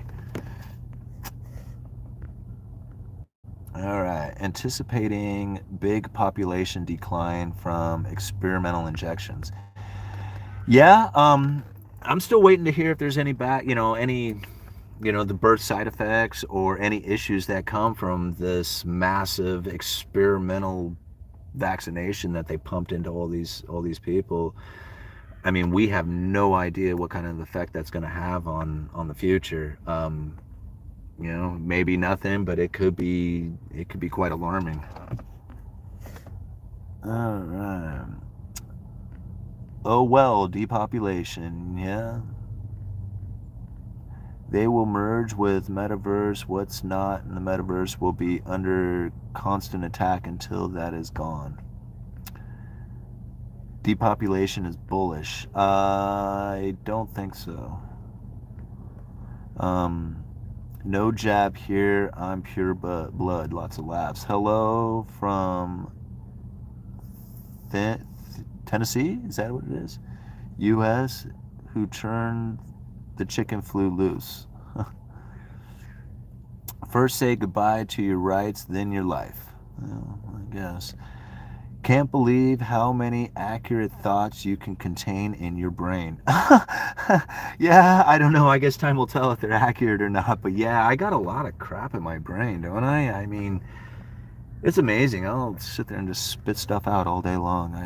I don't even know where I come up with some of these things. And I guess it's just from constant, just like literally, guys, I get up like sometimes at 3 o'clock in the morning and I'll start reading articles, and I do it all day. Like I will do it first thing in the morning. I'll do it at lunch. I'll do it when I get home, before I go to bed. I am constantly scrolling for somebody's opinions, some new ideas, some event, anything that's out there. I will constantly be searching for it.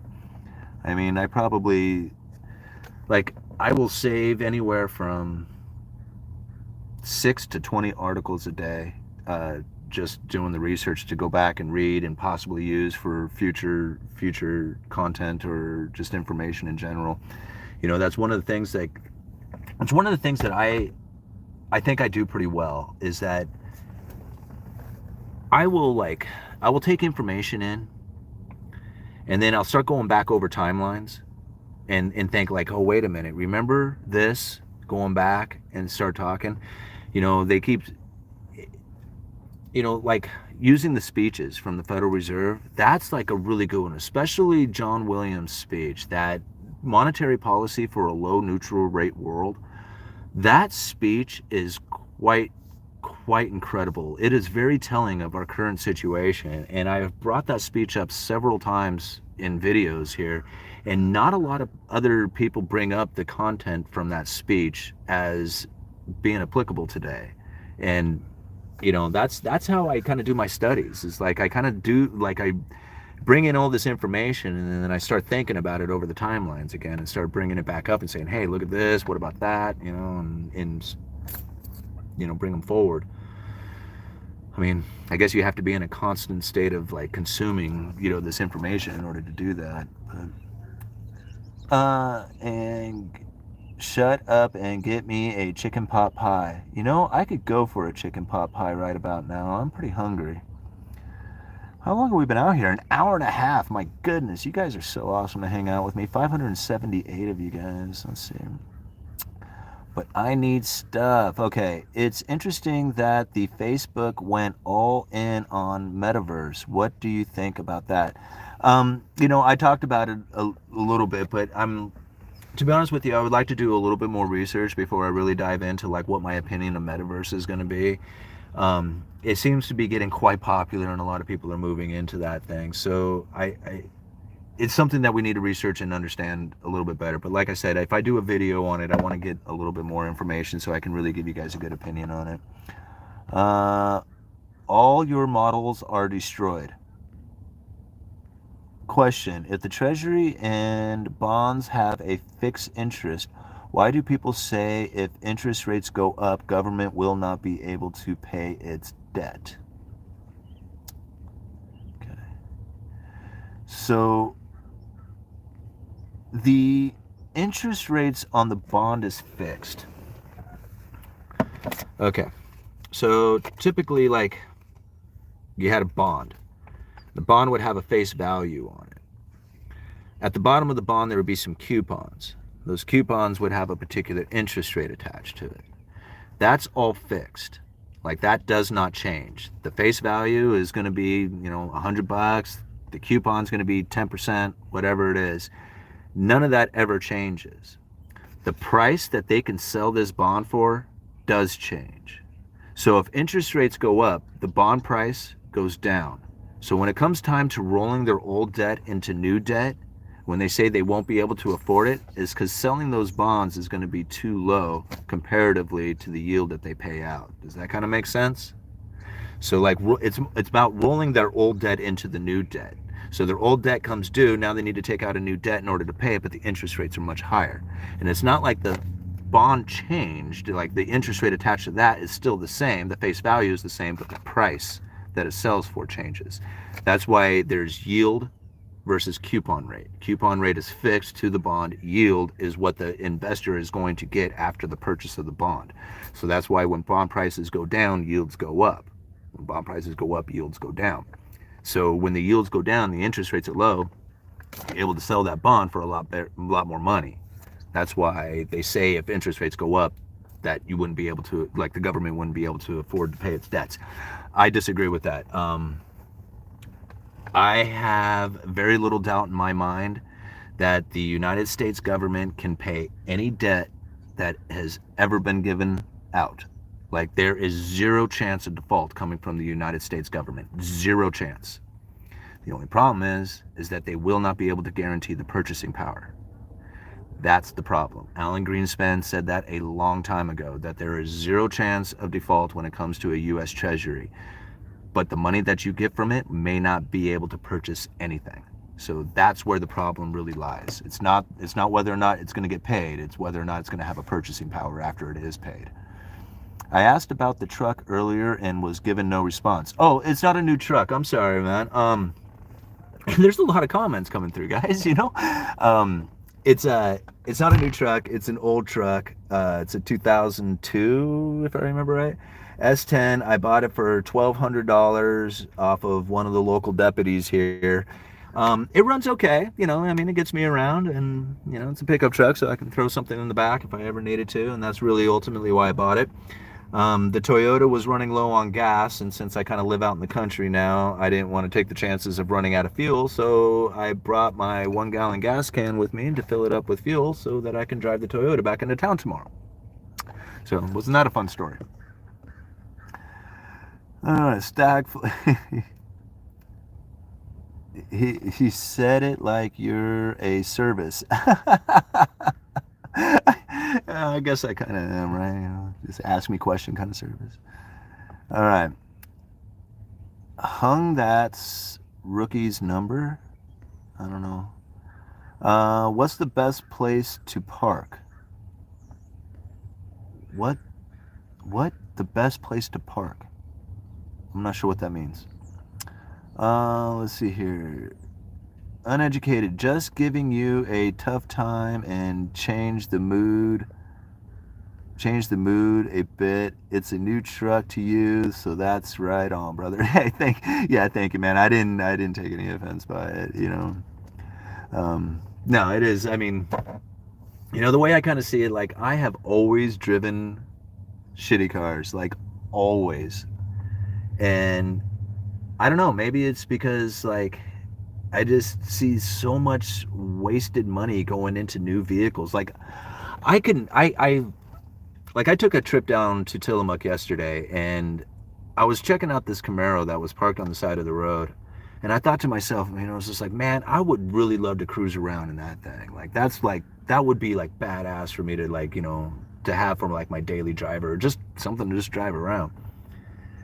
But I think all the money that goes into that thing, and I'm like, man, I paid like $1,200 for this truck. I could buy like, what, 30 of these things for one of those. I could wreck one of these things like every couple of months and still not be able to go through as much money as it would take to buy one Camaro. So it's like, I just don't see it. Like, I cannot bring myself to buy a vehicle for any more than $100 a month.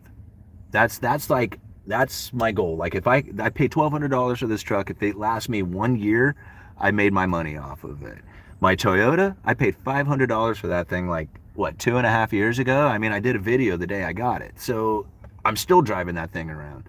So you average it out, like, I pay, like, I don't know, I mean, somebody do the math for me. It's like $50 a month, even not even that, to own a vehicle or own two vehicles. And then, like, I'm not concerned about it. Remember when the Toyota got sideswiped and it broke the mirror off of it? They asked me, are you going to even replace the mirror? And I'm like, no, man, I drive like 5 minutes to get to work. I'm not putting any money into this car. You guys sent me a rear view mirror, so I had to put it on. I mean, this is how I think about vehicles. It's like, if you want to be rich, drive a piece of shit. Like, that's the way it's going to go down. Don't dump your money into a new car.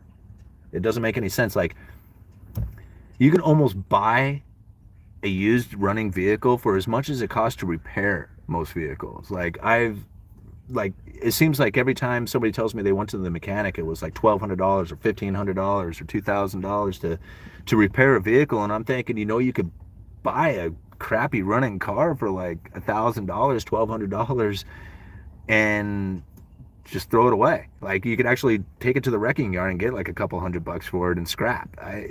Like, to me, vehicles are disposable. Like, there's no point in buying something really fancy.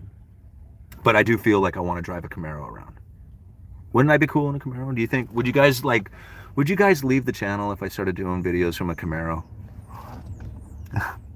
Yeah, man, if you can fix yourself, you are always money ahead, yeah? Where are the best ways to park my money? We talk about this quite a bit. Like, I can only give you the advice of what I'm doing. I don't give financial advice to people. I do not give like investing advice. I put my money in cash, gold, silver, and cryptos, and I buy a little bit of stocks, like a little bit of stock portfolio, $50 a week's worth. I mean, I should beef that up a little bit, but that's how I do it. I don't know where you need to park your money. I can't tell you. I don't know. Lambos are for people about to become poor. yeah, it is. Okay, I'll remember that if I'm ever driving a Lambo someday. I'll be like, oh, this is it, man. I'm about ready to be poor.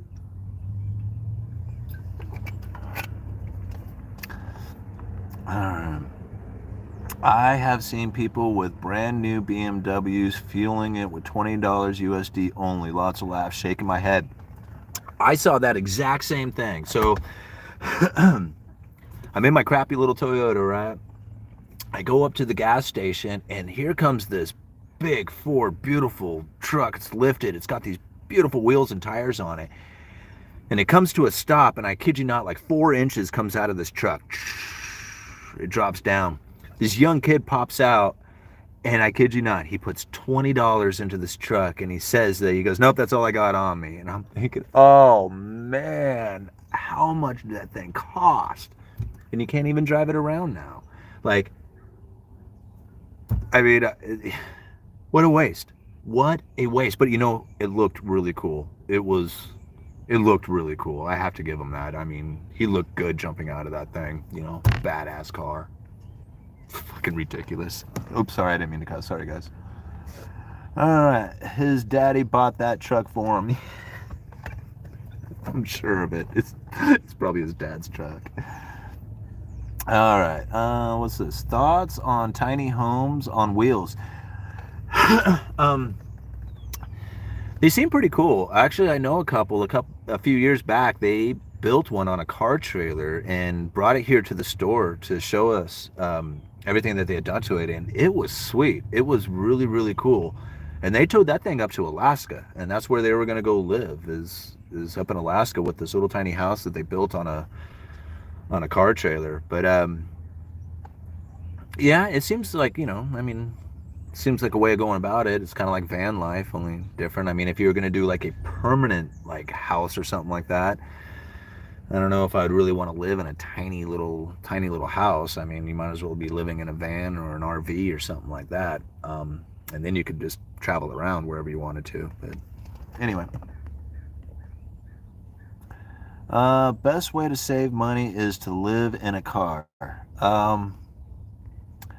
Yeah, I mean, housing is expensive. Housing costs a lot. And yeah, if you could live in a car, like if you didn't have a family, like if I didn't have a family, I would live in a van.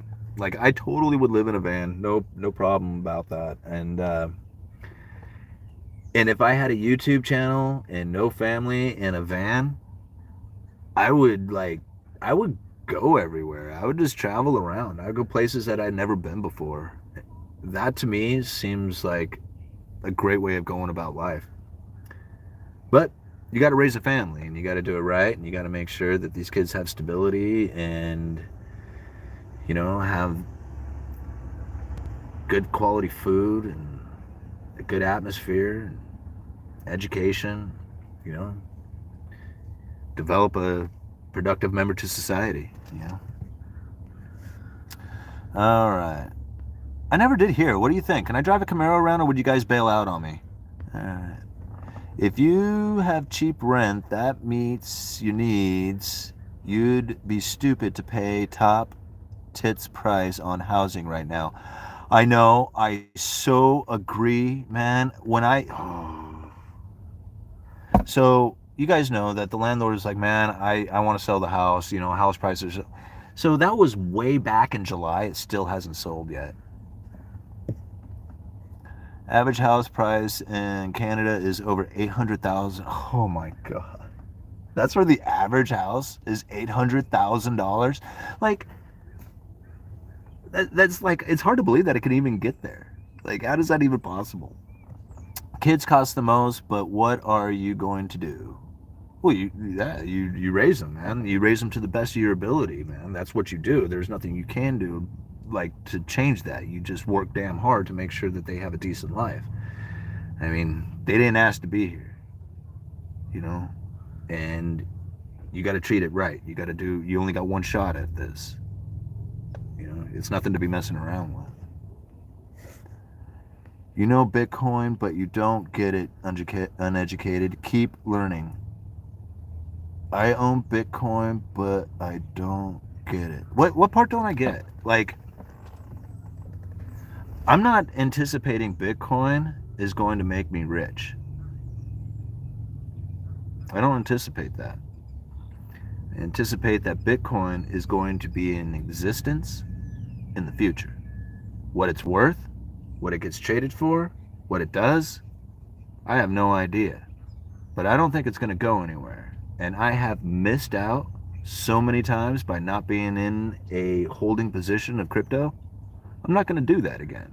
Like, I don't care if it's a waste of money or not. I'm going to have some skin in the game. So I don't know. What part don't I get? Like, it could easily fail. You could lose all your money by investing in cryptocurrencies. I mean, there's very little doubt in my mind, but that's stocks, that's bonds, that's anything out there. You could lose all your purchasing power by putting your money anywhere. The only way that you can possibly save purchasing power throughout history is with gold and silver. It's the only thing that's ever done it. I mean, gold, silver, skills, and food. That's it, man. After that, it's like it's all somebody else's promise. It's all noise. Spend you hard-earned money on holidays, not on cars. Enjoy life. Turkey, Greek Isles, Portugal, all cheap but enjoyable. That's another thing. Enjoying life, like it's kind of weird. There was a time in my life when I was so broke that I thought anything that I did to spend money on something that was enjoyable was somehow taking away from my family. Like if I spent money on anything that was like an entertainment, like For example, just going and buying a beer at a bar or something like that. To me, like if I was to sit down and enjoy that beer, I would somehow be depriving my family because I was doing that. And I found myself thinking that even if it wasn't like a financial situation, just if I was enjoying or being happy, somehow just by enjoying my life or just enjoying the moment or being happy for the moment, I had related it to somehow depriving my family of something. And it's actually a mental condition. Like I didn't even realize this was occurring until like it dawned on me one day that I was doing this. And I found it. It's called, if I got it right, it's called axithymia. And apparently it's a mental condition that actually occurs in some people. And I think it was really brought on from just being so damn broke my whole life or for such a long time that once I was able to like, use money to enjoy like, the day or like, go on a trip to Portland, go to the zoo or go these things, like I had to actually really like say, hey, no, go and enjoy yourself, man. And if you enjoy yourself, the people around you will be enjoying it as well. And so I really had to like, kind of realize that was happening. And once you become aware of it, then you can start dealing with it a little bit better. But yeah, enjoy your life. Like, there's no point in working hard and doing things just to be miserable. I mean, what's the point of that? So enjoy the moment that you're in. That's the only thing that I could really like. If there is any advice for investing, that would be it. Invest in yourself and enjoying your life. That would be one thing. And it doesn't mean dumping all your money into making yourself happy every day. It just, don't deny yourself what, to be happy just for the simple idea that you think you're going to be sacrificing something for in another direction. That's not the case. Enjoy life. All right. Wow. So many comments. You guys are awesome. I never did hear. Did anybody say anything about a Camaro? Can I drive a Camaro or not? Our house is paid for, bought cash during the 2008 crisis for pennies. It is so tempting to tap all that equity, but I've been on other side before with a huge mortgage. Never again. Beer tastes so good. Whew. Yes, the beer tastes so good.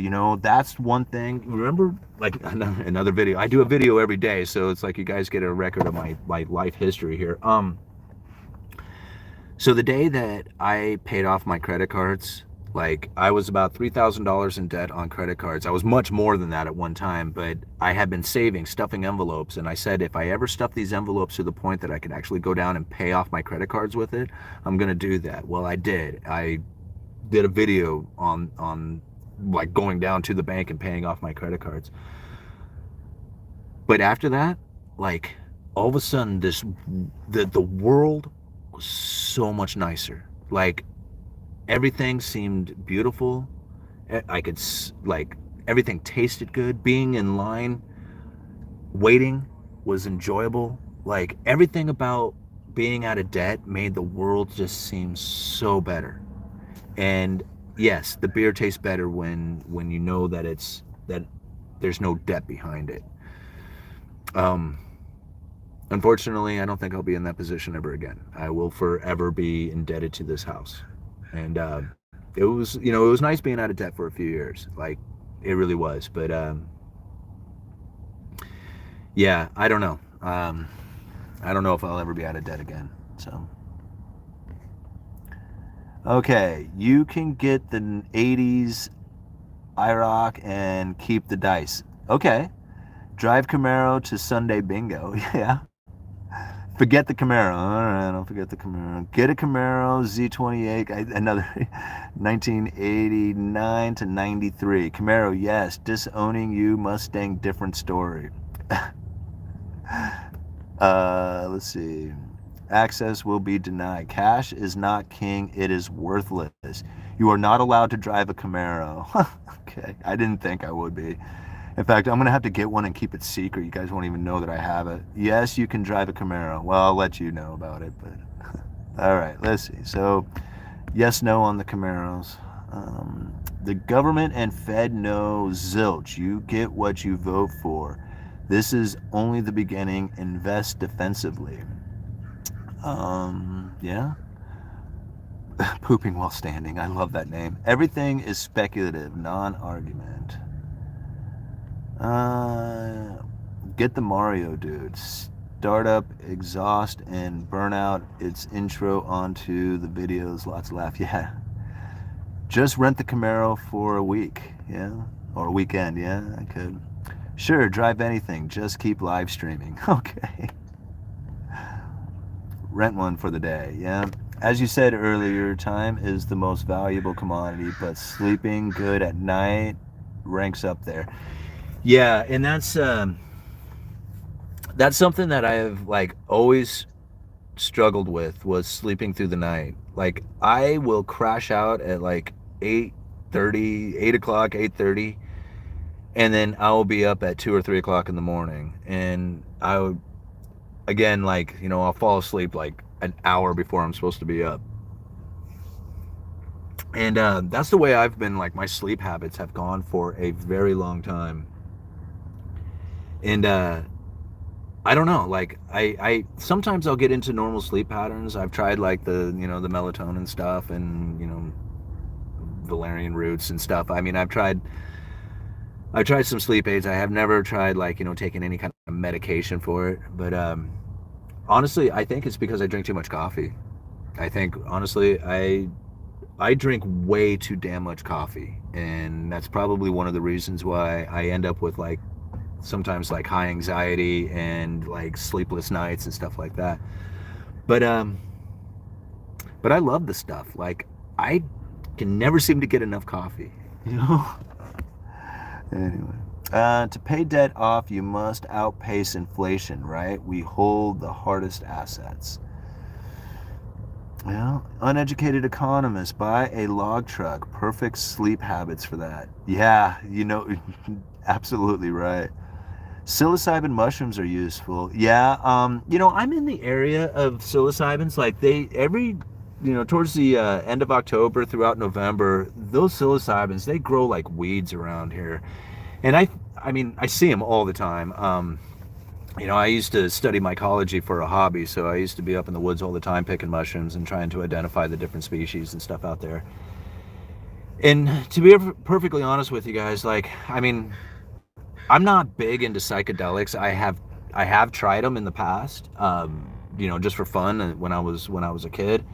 But I found that tripping on that kind of stuff left me feeling very depressed the next day. Like, I didn't like, a lot of people talk about it dealing with depression, but that's like micro dosing. Like, they're taking just tiny little bits. We weren't micro anything. We were massively, Anyway, but that was a long time ago, and I just don't mess with that stuff anymore. It's not for me. I'm just not into it anymore. I want to be conscious, and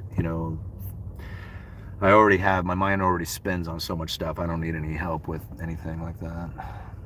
Bank of International Settlements video. I am sorry, man. Okay. There's two videos I'm going to watch tonight: the Bank of International Settlement and George Gammon's, and then the Nomad guy as well. So I'm sorry, guys. I am just terrible about doing videos right now. Lots of laughs. We weren't micro dosing anything. Yeah, no, there was no micro anything. It was massive. Oh God. How long have we been out here? Hour and 53 minutes. My goodness.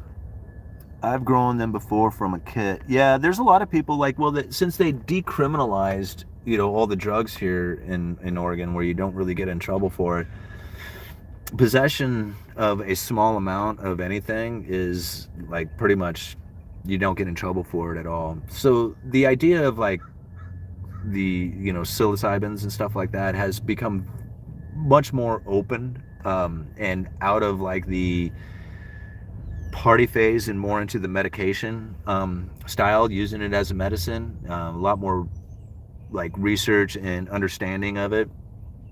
But yeah, I don't know. It's just like, it's something. It's like, it's weird because it's something that's always existed in our area. It's like, every fall, like, you see the people out there. You can see them on the side of the road looking for mushrooms.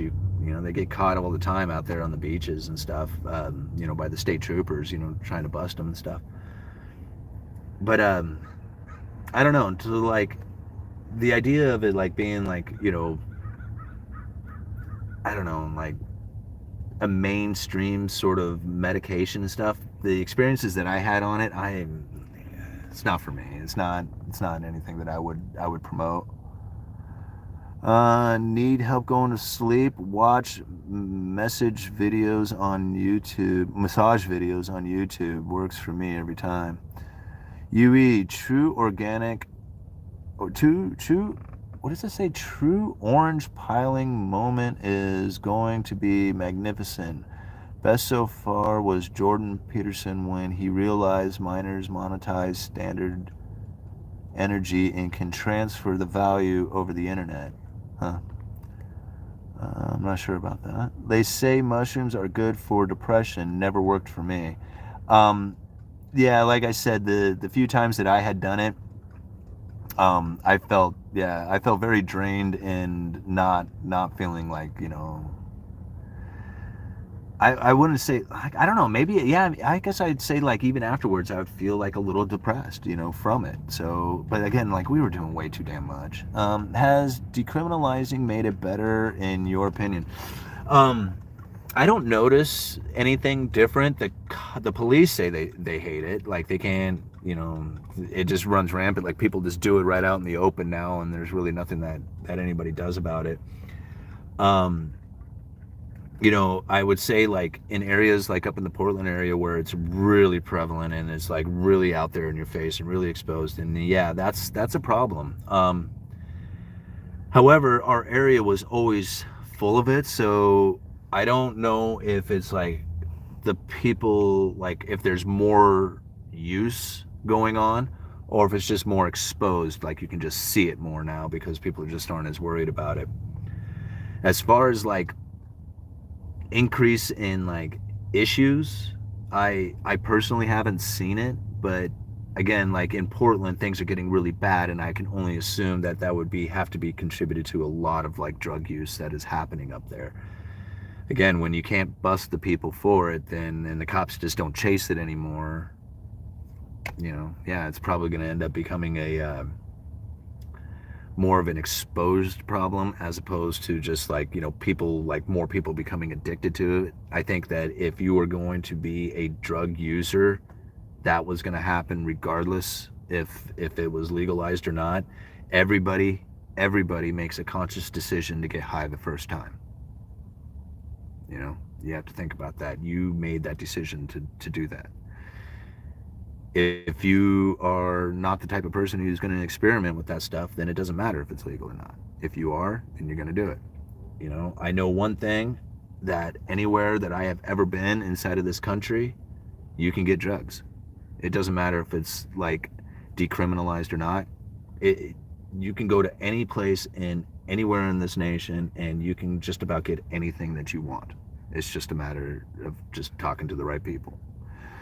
So, has it made a difference? I mean, I think it sucks for law enforcement, just not being able to do anything about it for the most part. But as far as like causing more, habitual drug use, I think that's probably would have happened anyway. Has decriminalized made it better in your opinion? Let's see here, moving on. Oh, are you guys still there? Okay.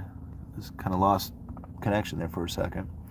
Love your channel, dude. I almost ruined my life with high on mushrooms. I am really against drugs. I think they are given a better reputation than they deserve.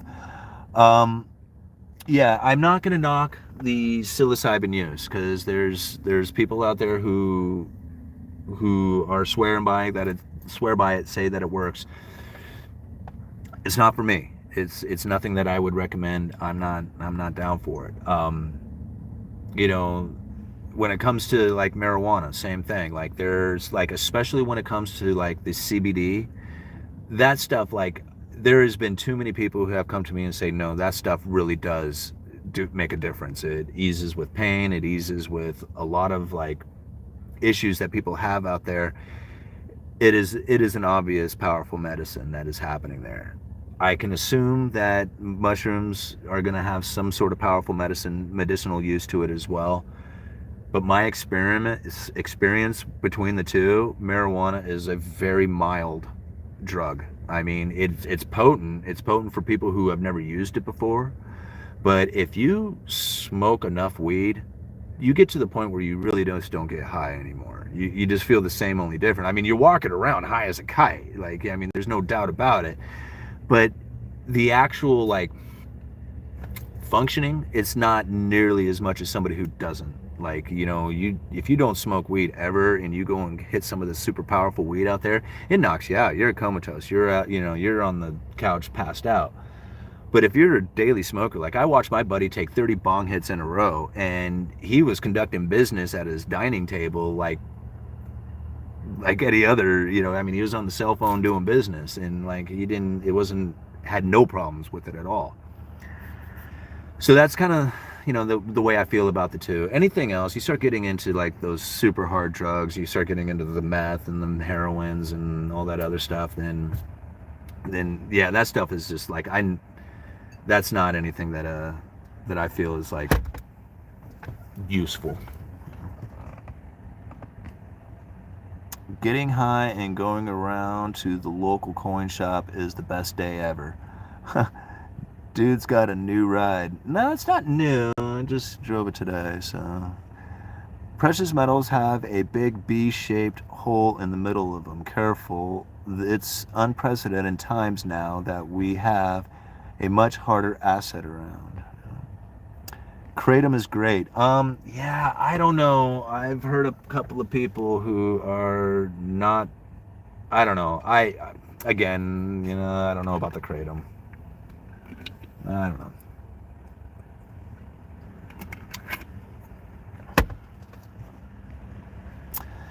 All right. Dopamine is a hell of a drug. It's a Chevy Silverado single cab. Am I right? No, it's a Chevy S10. I'm just joking. Yeah, okay. It's just like the S10. Okay. How is Bitcoin a harder asset than 6,000-year-old track record metal that has conquered the world?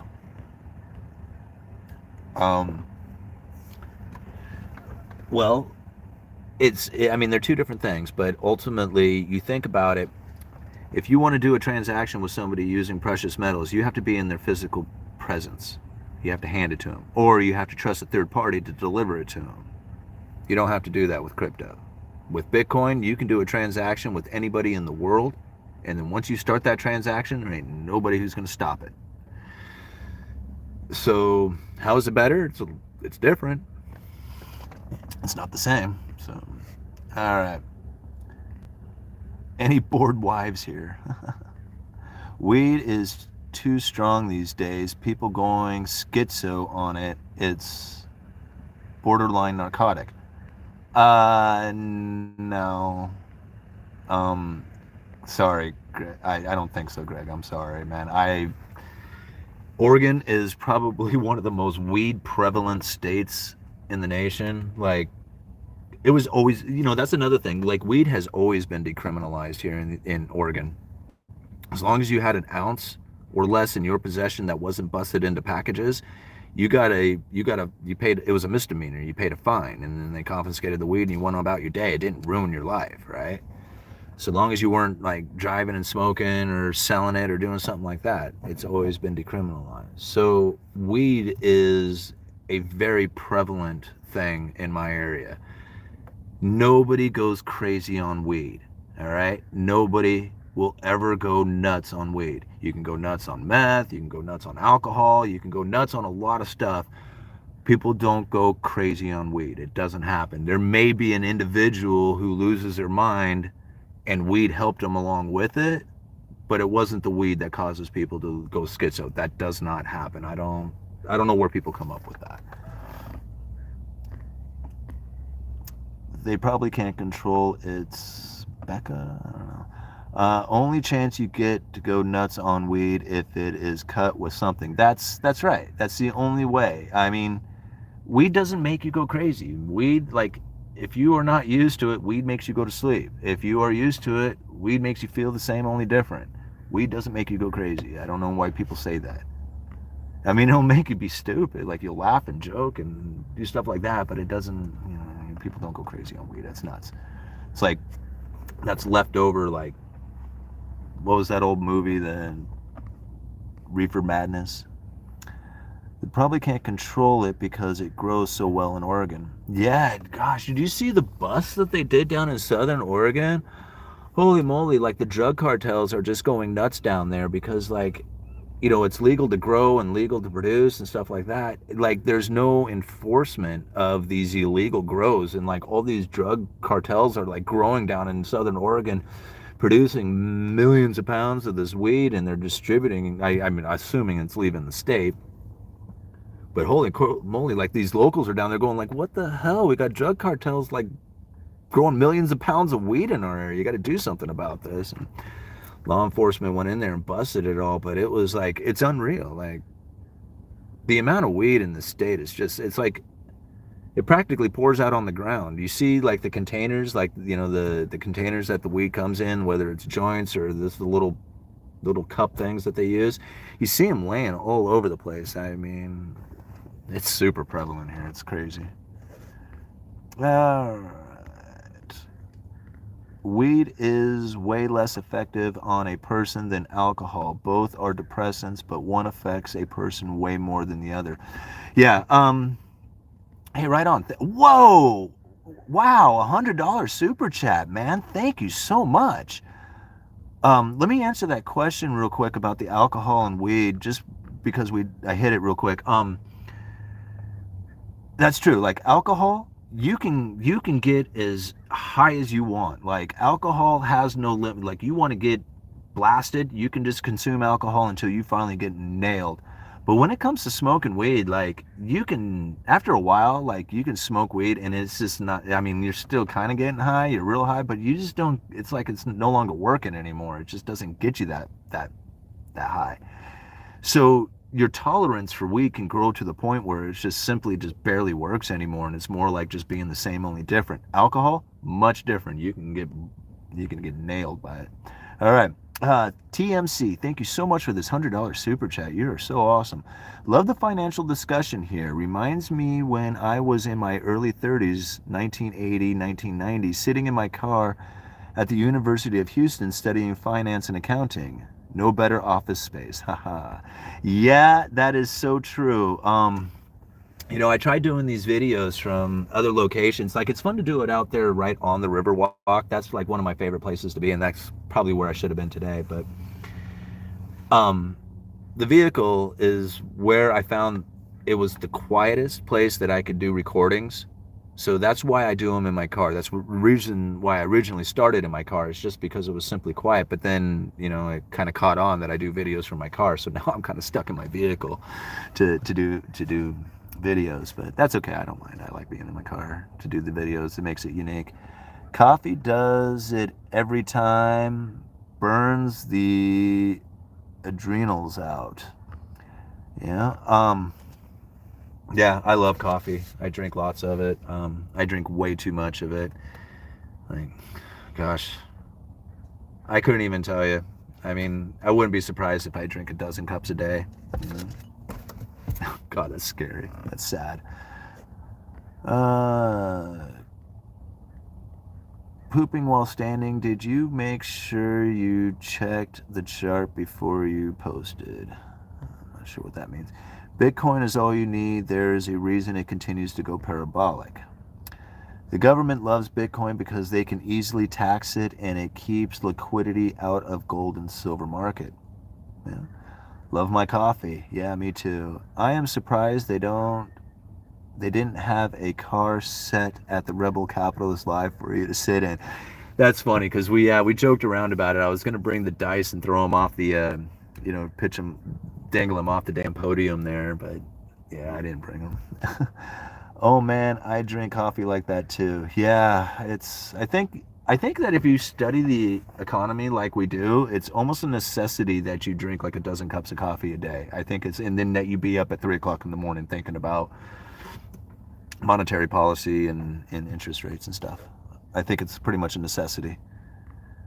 All right. Wow, so many of you people here. 2 hours and 9 minutes. My goodness, why am I doing this for so long? It's so much fun. That's why I do it. Thanks for putting links. A lot of other econ guys should do this too to follow discussions and nice and easy. Yes. That's the whole reason why I even put the links in there, is because really I want to give my opinion, and then for you guys to go and find the resources that I am using, and then for you guys to form your own opinion from that.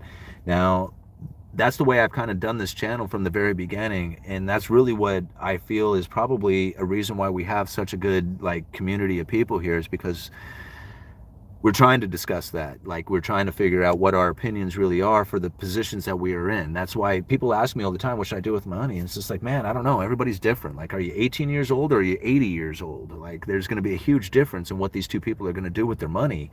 Like, do you have time? Can you go through a downturn? I mean, these are all questions that are not going to be the same for every individual. So that's why studying the economy and doing it for yourself, like, you listen to what other people are doing and you compare that to what it is that you need to do with your life, and that's how you conduct it, right? You don't listen to one guy and say he's got all the answers, because I mean, that guy could be completely lying.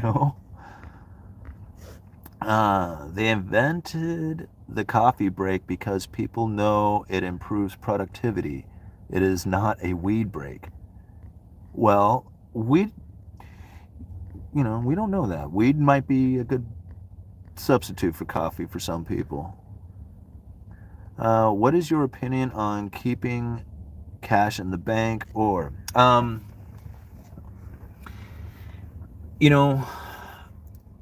keeping cash in the bank is, I mean, at least enough to do your bills. Like, that's convenience for it. If you're looking for the bank to try and secure, like, to keep your money safe, that's another way. Like, I mean, keeping your money in your on your person is very dangerous. Like, it's easy to lose it, whether it's stolen. I mean, shit, it's money. It can burn.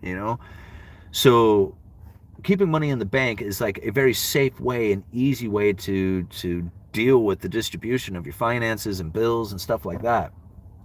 But is it safe?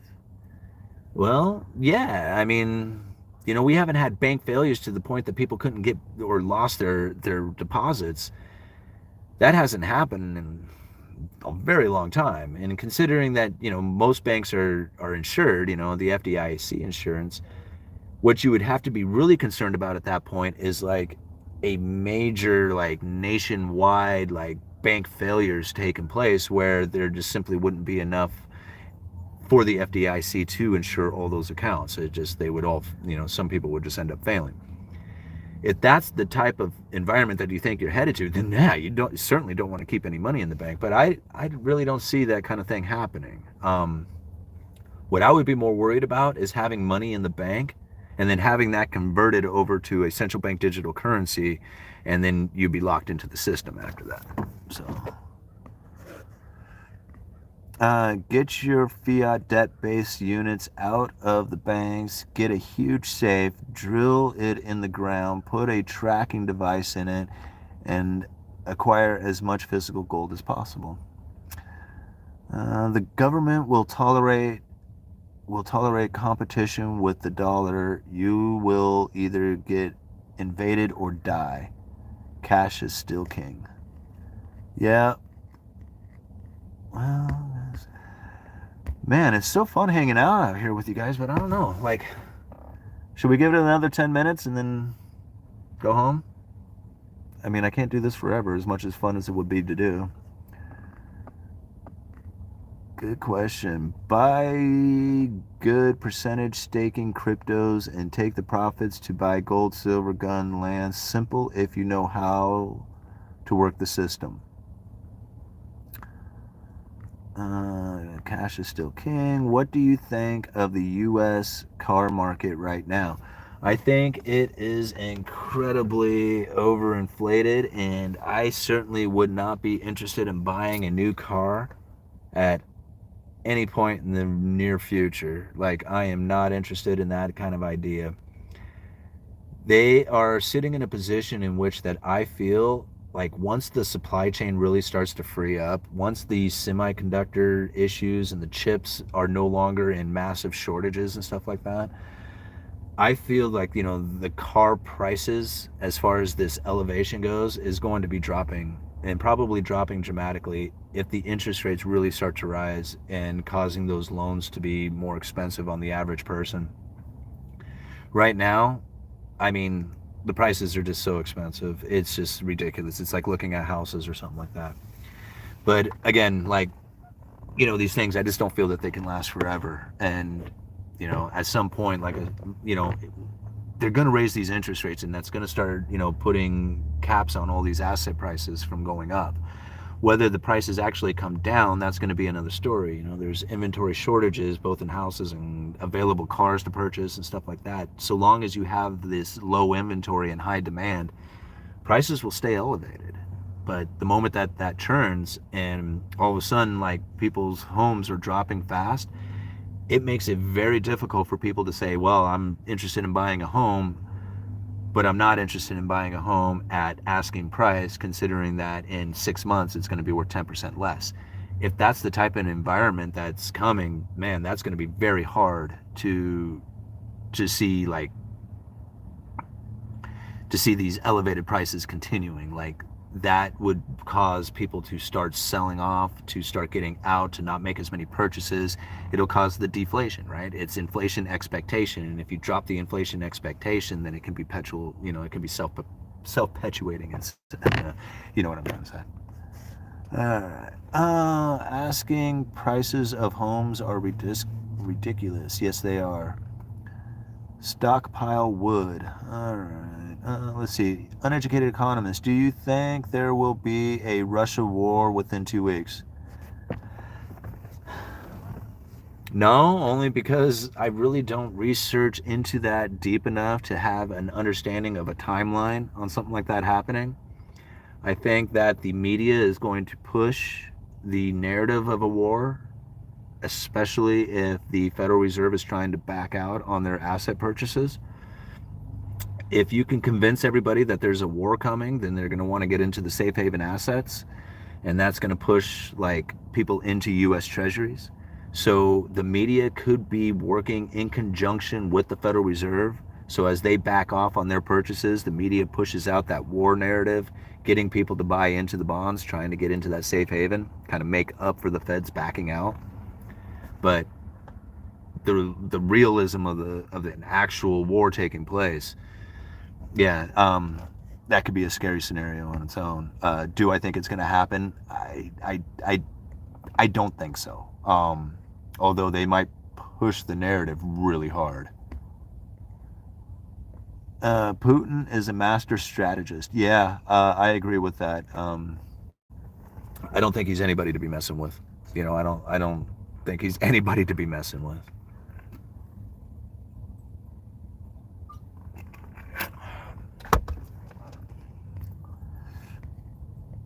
All right. Gotta feed the military industrial complex. Yeah.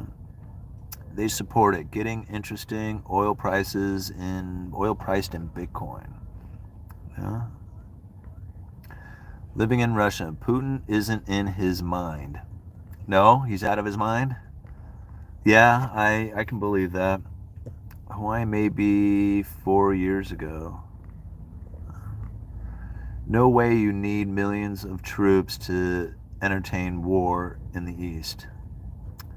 Joe Rogan is a Russian asset. Bitcoin is hash wars are the new force projection game. Bitcoin is not a spoil of war. Joe Rogan laugh. Any thoughts on gold's recent rip? Do you think junior miners are in a good spot to break out? They haven't really reacted too much to recent gold prices in action. Yeah, there's a lot of money to be made in some of these junior miners. I mean, there's a lot of room to move on those things, but I am terrible investor. Like, I don't pick the right things. I don't suggest investments for people. I tell you what I've done. It's pretty simple stuff. I don't get real excited. But if price moves and gold, like the gold price moves up dramatically, those junior miners could really do well, especially the ones who like maybe even get picked up by other miners or just have a really good project or something. There's a lot of room to move in those guys. But yeah, I don't invest in them. I like junior miners. Gold is going to have a nice run. Um, buy a 1980s six-cylinder Camaro and you'll be fine. Yeah, wouldn't that be fun? Do you think the market already be pricing incoming in interest rates? Yes. I think the market has been anticipating it. In fact, I think everything the Federal Reserve does right now is like everything is trying to front load that market, trying to front load that interest rate hiking. They are trying to get the markets into the idea that they are going to be doing an interest rate hike, like whether it's 1% or half a percent. They are trying to convince them because they want the market to be in position by the time they start doing the interest rates, by the time they actually do an interest rate hike. They do not want the market to react to the interest rate hiking itself. They want them to have already done that. It's like a credible threat. And after they raise the interest rates, you are going to see a lot of media talk about what it has done to the economy. And until it's 6 months down the road, everything else was a reaction from the lifting of interest rates. But it was a perception reaction. The actual events will happen 6 months down the road that will affect the economy. So it's going to be pushed and it's going to be used in a narrative. Like, it's just like, look at what the Federal Reserve has done and look at what it's done to these prices. Because the Federal Reserve did this, this is what's happening over here. But it's not, those two are not, they're not necessarily correlated to each other. It's perception and then actual reaction. And then the market or the economy later will be absorbing those interest rates and be conducting economic activity based on those interest rates. But the market reaction, that's very different. There's a difference between market and the economy. That's two different things. A lot of people they look at that as the same. Like they look at the Dow and they say that's like, this is the economy. That's not quite how it works. Psychological investment syndrome. Yeah. Let's see here. I'm gonna give it like 3 more minutes here and then I'm gonna bail out. What do you think the hike could be in March? I'd imagine it's probably going to be a half a point, like a 0.5% interest hike on the Fed funds level. I think that's probably a reasonable number. I don't think that they're going to push it to 1%. I think they want to use future increases to the Fed rate as ammo, like as credible threat ammo. If they beef it up to 1% right now, if they started off at like a 1% Fed funds level, that would only give them like another 0.5% to 1% ability to continue to raise rates. And if you're using it as a credible threat to push the market perception out there, then you're going to need more room than that. So a 0.5% increase to the Fed funds level will give the Federal Reserve more room to continue to raise interest rates and to try and use that as an effective tool. Not the actual raising of rates, but the perception that they're putting it out there. Hey, we're going to raise rates again. We're going to raise rates again. The market is still hot. We're going to raise rates again. This is, if they do too much right away, they're going to push themselves like above the neutral territory of the Fed funds level, meaning that they would begin to constrict the economy and they wouldn't be able to use it anymore as far as like a push for the markets. I don't know if any of all that made sense, but that's kind of how I see it. It's like they can't, the Federal Reserve wants to raise rates. They want to, like, they would love to get it up to 5% again, because that's really what they would like to use for fighting a recession, is to drop interest rates around 5% in order to stimulate the economy. But they're just not going to get there. There's no way they're going to get there. anything, like I said, beyond 1.5% to 2% is going to start constricting the economy, and it's just they won't do it. But they'll put out the narrative they will. Like, they will put out the thought that they will. We're going to have, they could be at 0.5% and say, we got 8 more rate hikes to come, but then they only do 3, or something like that. They can say whatever they want. It's not what they say, it's what they do that is actually going to affect the economy. What they say affects the markets. All right, one more question here, guys, and then I'm going to bail out. I'm going to go home. But I can't believe it. We've been out here 2.5 hours, 754 likes. That is just absolutely amazing. You guys are so rad. I can't thank you all enough. Okay. What do you think rate hikes will do to lumber prices? Great show, made to keep up the interested till next time. Cheers. Thank you so much. What do I think it's going to do? I think it's probably, as far as lumber prices go, I think that's probably going to be more of a question to what happens with the mortgage market. Like, if mortgages really start going up and it makes it more difficult to buy homes, and those home prices begin to stabilize or even start to fall, that is going to put a lot of pressure on the home builders. And if that pressure is put on the home builders, they're going to back away from purchases. And if they back away from the purchases, then the inventory levels of lumber is going to rise. And if inventory level of lumber rises, prices will begin to come down. However, from what we learned earlier in my video that I posted earlier today and what I posted in this video, the British Columbia area right now is absolutely hammered.